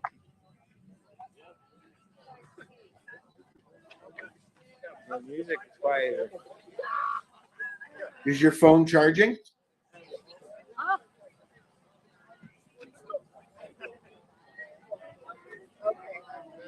I don't want to be on phone. I heard a noise, so I know you said something. It's okay. Okay.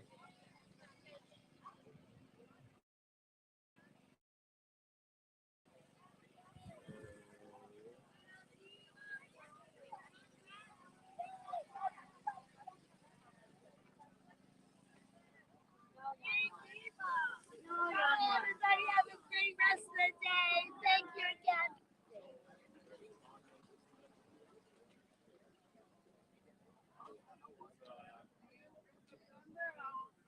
Doesn't look like many people are going to stay for 420 this year, buddy. No.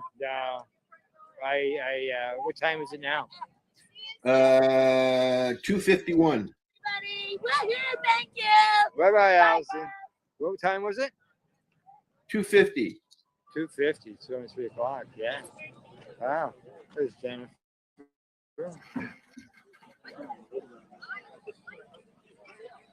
There you go. Puff, puff, pass, buddy. Yeah. Last year they kind of got in the way a little bit. Yeah. What's that? The RCM.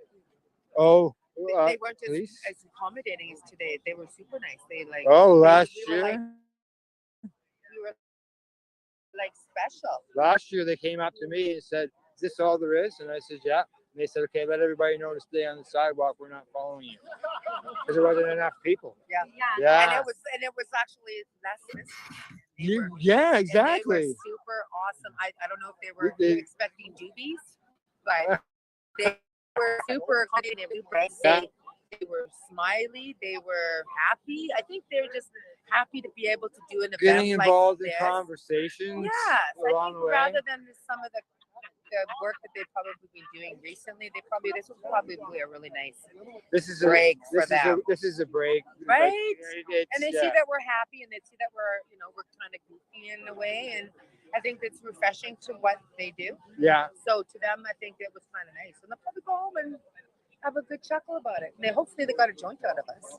I hope some of us gave them a joint. I Did that any I of don't us? know. I know. I feel bad now. I'm thinking we should have probably, but they were happy. That's all I got to say. It was nice. It was Right. refreshing. But yeah, it was good. Yeah, it was great. Yeah, I learned a few things. They had flashing lights, you got sirens down the bike. No, we don't have police officers with bicycles. Yeah. Where I live. Yeah, and they're meaner out there, aren't they? Well, I know. I used to. I don't interact with them. No, I know, but I remember if you got caught speeding going anywhere past Barrie, they're like apparently the police are the worst. In the Our cops have snowmobiles. city cops. Yeah, our I've never been to Peterborough. I used to do that actually once. I need to get out there. and the east. All right, talk to you, sir. Hi, I told you I'd see you here. All right. Happy Just GMM. Happy GMM just get here? No, we got here a little earlier. I wasn't able to march, but we got Right. here and we've been pulling down the fort at Queen's Park. Park here. Good, good. Somebody has to, right?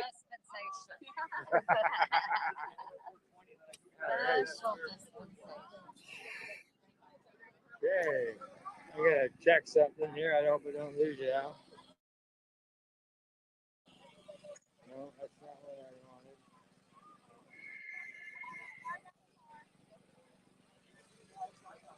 Well, I'm gaining Well, that's good. on the battery end of things. That's fine. I can hear you. Okay, all right. Okay, then I'll go along. If you like. Are they still around? The cops, they have left. Really? Yeah. Awesome. I don't see them. Right. Hey, how you doing? How are you? Good. Yes, happy GMM. Were you on the march? No, I just got here a little while Just ago. got here? Just came to say hi to Yeah, did you? Well, you know, we were saying earlier, it's a solar generation of dedicated marchers that Yes, are of course. here. Yeah. You got to keep the spirit up, right? That's right. Exactly. Got to get bring in more people. Show us, hey, it's still going on, Yeah. and explain why. That are Yeah. suffering because of their choice That's right. of medicine. Right? So Yes. Exactly. All right. I'll let you walk around. Yeah. Good seeing you, Kim. Good to see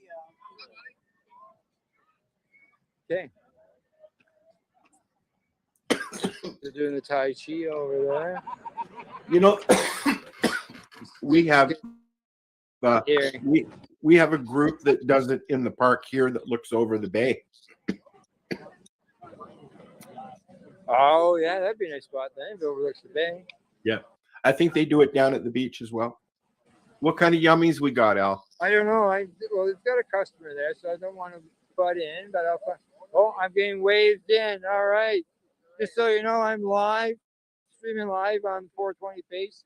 The Hi Guys broadcast of the GMM. We do it every year. So just wanted to tell us a bit about your products that you've got available here. I got so many different things. We could start on our right here. So these are exotic snacks, international snacks. On top we have Doritos from Turkey. We got Kit Kats from Japan, caramel. We got Cheetos from Turkey as well. And then we have Cheetos from China, Cheetos from Turkey as well. And then we have wrap snacks. We also carry a Pink Kush THC drinks. Yeah. And they're very popular. They're very, very popular. We carry a lot of raw products. Oh, yes. Containers, glass filters, trays, ashtrays. All kinds of stuff. What's that? All kinds of stuff. All kinds of stuff. You got some backwoods Yeah, we got papers here. Yeah, we got some more international stuff. Some Drinks Barbados, from Barbados. China. Now, are there any THC in these? No THC. No THC. Okay. Just to quench your thirst. Sure. And yeah, exactly. You know, out chanting, get thirsty. All right. And you guys are the One future Love of convenience. Enterprise.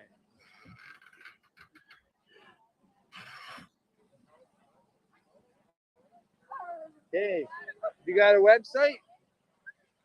Yeah, it's www.onelenterprise.com.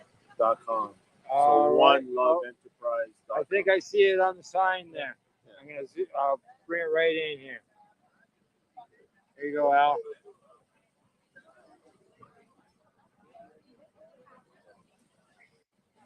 All right. Who's in here? Oh, they see. Okay. All right.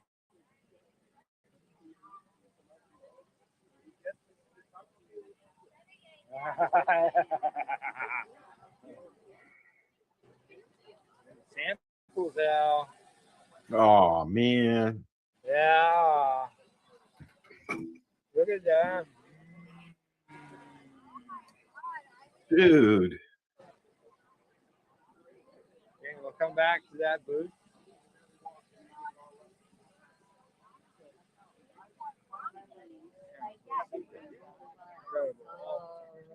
Excuse me, ladies. No problem. No problem. Did you say no sour cream? If it's just sour cream, that's okay. Did you have one of these, Al? I apologize. My brain's thinking that. Yeah, not in many years. I'll probably need an extra napkin or two if I could. Oh, I'd be more apt to having one of those. not yet, but it's okay. Oh, there's that. I didn't realize this fellow was in behind there. It's the front of her scooter. Yeah. Oh my gosh, but that's Are you in line? now. Thank you, whoever gave me these. I don't know who gave me these. Who's that? All right. There we are. Hi. Oh, I want some Arena's mac and cheese. Ah, more cheese mac. Hi, how are you? Great, how are you doing? Good. Happy GMM again. Happy GMM. How far are we from 420? How far? What time is it, Al? Just 3. 3 o'clock. It's Al Rap. We are broadcasting live on the 420 Pace. Nice. Hi, you guys. How you doing? Good. Good. I want some of your mac and cheese, Rena. I think we did a couple of times. Yeah. And Al, 420 Radio. What we've done is we do our own broadcast, and then we also do stuff together, like today. I love it. Yeah. Simulcast over 3 networks. Down, at the Canacraw. Yeah. Oh, yeah? I'll just give you guys a space. Oh. You have to bring your tent and bring your table and stuff. Right. So why don't you set up and do like a broadcast from there? Yeah, we'll have to get together and talk. Yeah. That would be neat. All right. I think I got you on Facebook. Yeah. Rena, right? Yeah. Yeah. Okay. What you got over here? What you getting? I'm getting her walking taco. Walking taco. Walking taco. It's looking really good, and I've heard Taco in a bag. Oh, yeah? heard some very good reviews. Got a lot of healthy stuff in it. Healthy stuff. Yeah. And cannabis people. I recently did a report on the news that people who smoke cannabis do tend to eat more healthier stuff. Yeah, we're more conscious. Yeah. While I zoom in on some Doritos. Look at what she puts on Hey, top. this is what you got. Yeah, this is what she puts on top. There you so go. we got some like lettuce. Making me hungry, man. So, you got salsa. We have yeah. Yeah. okay. Yum, yum, delicious. Bong Man says yum yum delicious. What else you got over here? Oh yeah, all kinds of stuff. So Chemo Sadvi is a brand out of Six Nations. They're amazing. They were going to go the legal realm. They ended up deciding to stay legacy. Super high quality product. Yeah. They have a whole facility and it's like state of the art. Nice. Amazing. Super cheap stuff. CBD, pet treats. I've got healing stuff here. This is all wellness. Number one seller. This is personal lubrication. Okay, yeah. It's really good though. Like It's the only recreational lotion that I can figure. Because they sell recreational hand cream, right? Yeah. The only Recreational oil. that is the only product. Bath salts, pain cream, massage oil. So if you haven't ate, my infused hot sauce, which I've been selling forever and a day. And these are some infused cookies actually out of Smoker's Cabinet. Ah. His grandmother is actually an expert at making amazing cookies. So those are some of his cookies. Hash chocolates. These are fantastic too. So a little bit of everything. Hash And then we've got food, of course. The food is my specialty. Today we have the walking tacos, the famous Dorito walking tacos, also nachos, and then my mac and cheese too. Nice. And is your mac and cheese infused? Nothing today is infused, Yes, but if yeah. you want to infuse it, I have hot sauce that you can use to infuse. There you go. And how strong is your hot sauce? About 25 milligrams per tablespoon. So with a few shakes, you're looking at about 5 to 10 milligrams tops. Right. Yeah. Yeah. Alrighty, I may be back. Please come back. Get some sauce. Yes. Sauce, anything. I got you here. I saw something you like. Add it to my barbecue sauce and my wings. Oh my God, you'll love it. Yeah. It adds flavor too, not just heat, so you'll love it. Yeah. Right. Okay, I'll be back. Thank you. All right, thank you. Not back yet. All right, I'll come back. Yeah, I can't do. I don't do samples. But thank you. The dietary issues because of I have Crohn's, so I gotta watch what I eat. Yeah. You're making me hungry, Al. Making you hungry. There we go.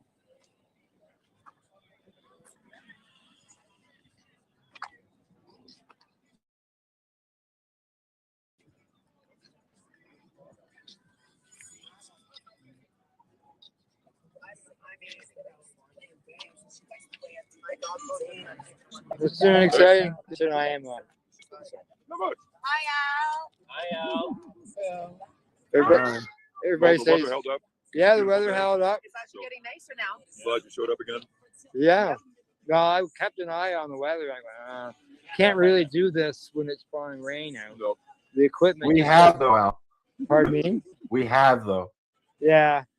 And sometimes that was just audio probably back then.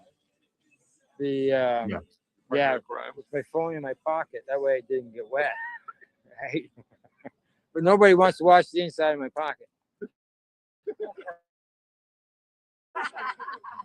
Well.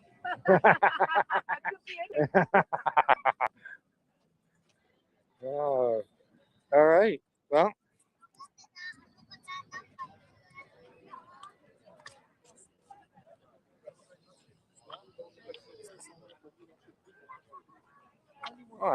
I missed a vendor, Al. Uh-oh. Yeah, I'm just gonna move in here now. Oh, I just got a shattered bubbleizer on his table. If you're getting them from the dispensary, What'd you call it? A shattered bubbleizer? Something like that, yeah. Bubbler, the bubbler. It's a bubbler, man. It's a bubbler. It's got some few goodies in here, samples you can see. because again, these are specialty items, and the dispensary is only going to try to make money. Mushroom cat. Garbage. It's all garbage. It's all they get. Yeah. My buddy had one. He went up to the table in 6 months. And again, we don't have any limitations. We can put together quality shit. Quality. Like I'm a self. I say it all the time. I'm a self-medicator. Whatever is here, I do myself. Right. I will take literally Just 50 milligram gummy. Just you see, you like candy. you know. And that's 5 illegal. You just imagine how much crap you're intaking to get the same amount. And again, they're not distillate. These are not distillate gums. I'm let you know that I don't believe that. These are tincture based, and I make my own cane sugar. So we stay away from that. I'm a self-medicator. I take what I make 100%. We made these specifically because I don't smoke. We may put the hash and the shatter and that stuff in it because I don't smoke this, but I'll smoke the fuck out of that. Without question. I'll give me more because it's full. Because I'm a dabber. I show you what I do. Shatterizer, wherever I go, strictly dabbing. That's all I do. So there's no problem. Yeah, man. We want to reach that level of medication where we're properly. That's what I'm for. Help you get.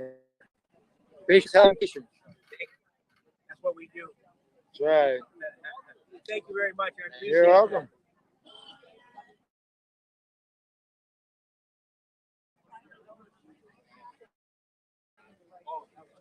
Oh, you're back. All right. Hi. I came by earlier, but you weren't here. I had to go get my vehicle. Oh, so you want to tell us about what you're doing? What Your I'm business, doing your here, business, and everything? My business again is big. I make artisan style edibles. They're kind of higher THC content edibles. Yeah. I don't really do like 25 milligrams. You're 100 plus? I got like 500. 500 plus? Okay. All righty. It's a, I know I can, but it's like, I don't know, I just feel like if you're gonna buy one, it should like either last you a little bit or, you know, Yeah, really work. and you know, like you can say 500 milligrams, but a person can take that bar as you got here and cut it up into pieces. They freeze lovely for you to take out for the next one. They're only $15 each. Right. You get 650 milligrams to like 800 milligrams. So can't complain, right? Nice. And I everything is baked and made with love. That's important. That's important. I try my best. So I see you got brownies. Yes, I have brownies. I have Rice Krispie squares with we have a white chocolate drizzle over top of them. Oh, that's white chocolate drizzle. It is. We have the day old here that I've just started because I have some edibles. The day old you do like a reduced I cost? do. They're two for $20 because the cookies and stuff. Everything is usually 15. Yeah. Except for the jars of pecans that I started. So they're spiced pecans. It's like it reminds me of Christmas. Oh, it does, Yeah, eh? it does, right? I can't have nuts. See, isn't that worse? But Yeah, Rice Krispies. I have Crohn's disease, and I have narrowing bowel restrictions. It's fun. Yeah, no nuts. Oh, okay, well, never mind. They take my word for it. They're good. No, I sure they am. They sure they are. I like pecans, but I can't have it. Like even the seeds on a strawberry. Are you? Do you have strawberries? I don't eat strawberries more because of the seeds. Even that small of a seed. Yeah, it's either that or go for surgery, right? No. So I adjust my diet. Yeah, exactly. Okay, I see you got all kinds of samples here. Like I even avoid Rice Krispie squares because of the marshmallows. Oh, really? Yeah. How's that? Is that nuts? No, I'm just worried about the marshmallows. Like the root? Creating a Binding? binding up and creating a clump that doesn't break down. Yeah. That's my life. My life in a nutshell. Yeah. A lot of the same food every day. That's okay. You know, we're doing our best. That's right. We're I'm still doing our alive. best. Thank you. Nice talking to you. Website. Oh, it is timetogetbaked.com. It is. Yes. It is time to get baked. It It's is. GMM. Thank you so much. You're welcome. I appreciate you. Thank you. You got a card? I do. And it's sticker. Here, you can have one of those. All right. Super. Thank you. 420 Pace is what I'm broadcasting live on right now. All right. So it's going out on 420 Pace plus Pace Radio plus 420 Radio. 420 Pace. Okay. Yeah. Nice to meet you. Thank Good you. to meet you. Thank you. Bye. Bye-bye.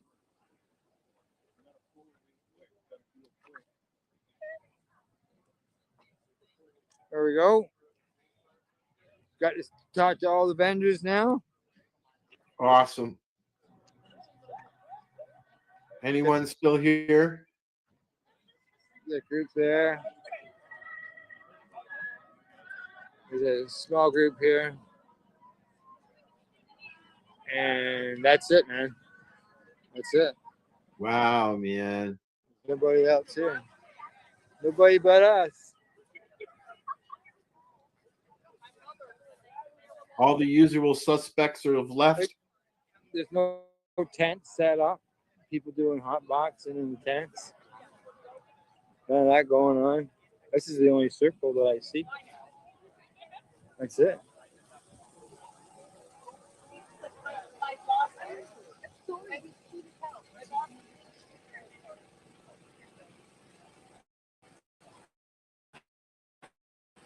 There you go. You can see it. Really quiet out here. I wonder where the stage used to be set up. Somewhere a little bit north of you. Oh, okay. Like where that opening is over That there. opening, correct. That's Yeah. yeah. But you see, over the last 10 years, they've added a lot of new trees Have they? so that we can't put up stages and tents and stuff. Can't give a Right. permit. Can't don't got no room. Correct. Yeah. That's it. Yeah, there's not much, man. Not much. But you know, it's got to start somewhere again, right?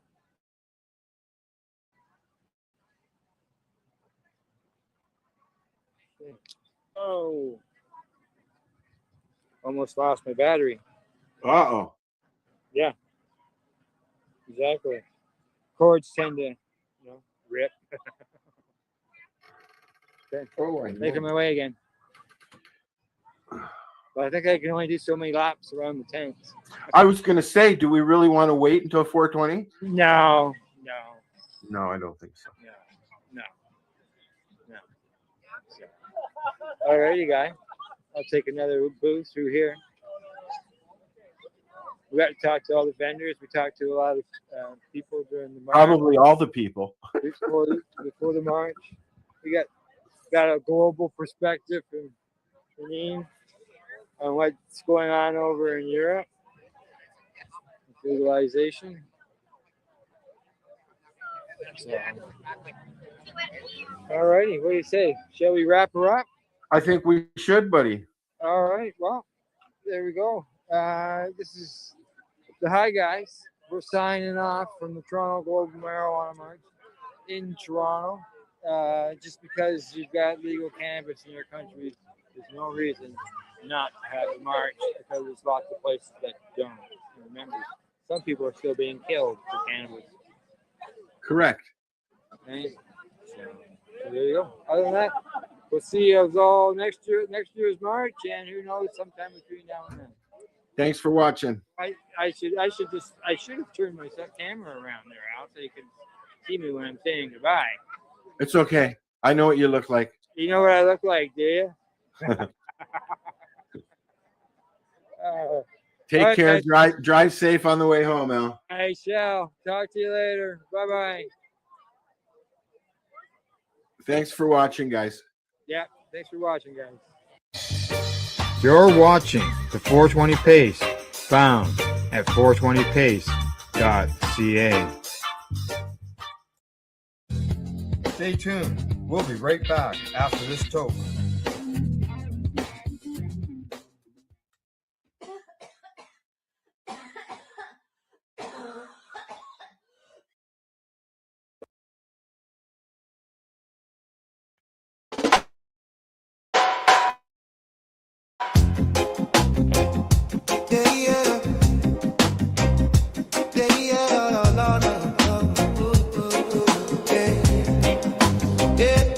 Posters on the lamppost, chalk signs on the ground. Friend rolling up from every side, filling up downtown. Drummers on the corner, tie-dye flags held high. Mamas with their strollers, sharing lighters, sharing time.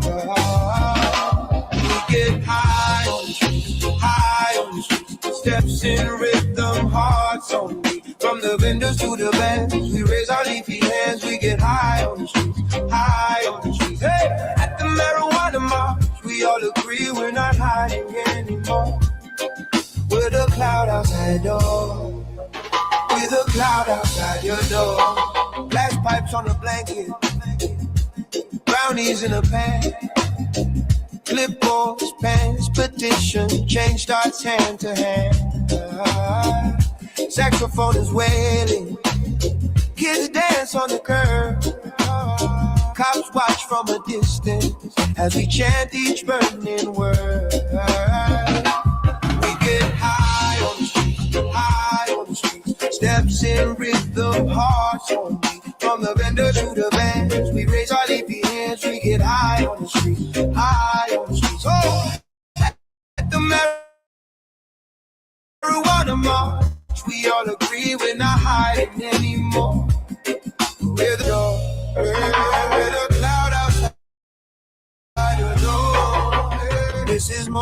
smoke and joke. This is laws that choke out folks. Grandma's pain, a cell for that. Tell me how you justify that. Side by side, we blaze a path. Turn that stigma into laugh, into living, into rights, into days in open life. We get higher, high on the chart. Steps in rhythm, hearts on the vendors to the bed. We raise our leafy hands, we get high on the street, high on the street. So at the marijuana march, we all agree. Call it protest, call it peace. We're a marching, laughing flame, yeah. Till the law remembers our name. Oh, got trinkets and things. Musicians are jamming on electric guitar strings. Yeah. Friends gather round now with stories to tell, breaking these old laws. Yeah, yeah, yeah, yeah, yeah. Oh, we get high, high on the steps in rhythm, hearts on the healers on the band. We raise our leafy hands, we get high on the street, high on the street. Hey, at the marijuana march, we all agree. Call it protest, call it peace. We're a marching, laughing flame. Yeah, till the law remembers our name. Oh no, oh no, no, no, no, no, no, no, no, no, no, no.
She wanted a love song.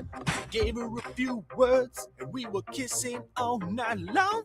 It was the break of dawn. Before she knew it, she fell asleep in my arms. Please don't play with my heart. Don't give me no harm. This is my love in the form of a song.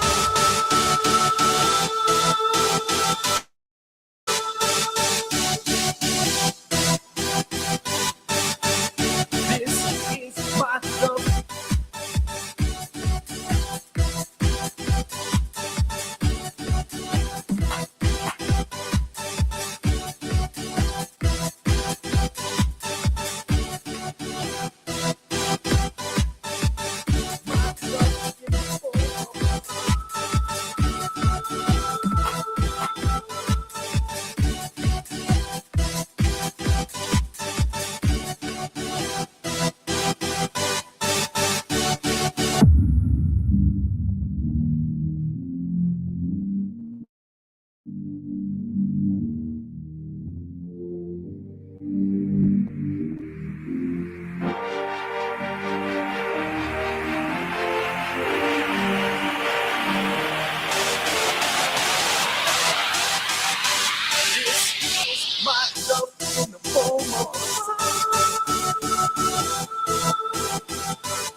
Stacks gon' give it to ya.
Let's travel into the future.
Rerolled Saturdays.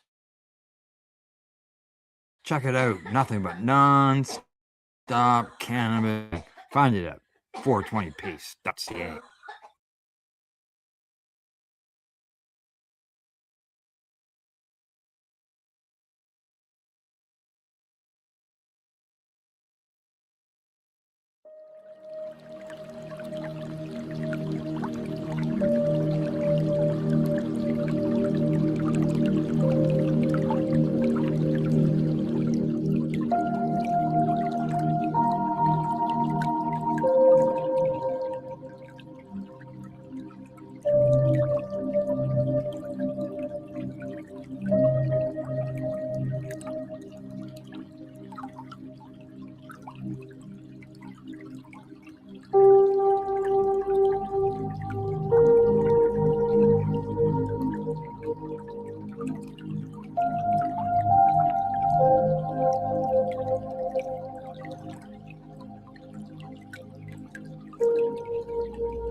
You're watching the 420 Pace, found at 420pace.ca.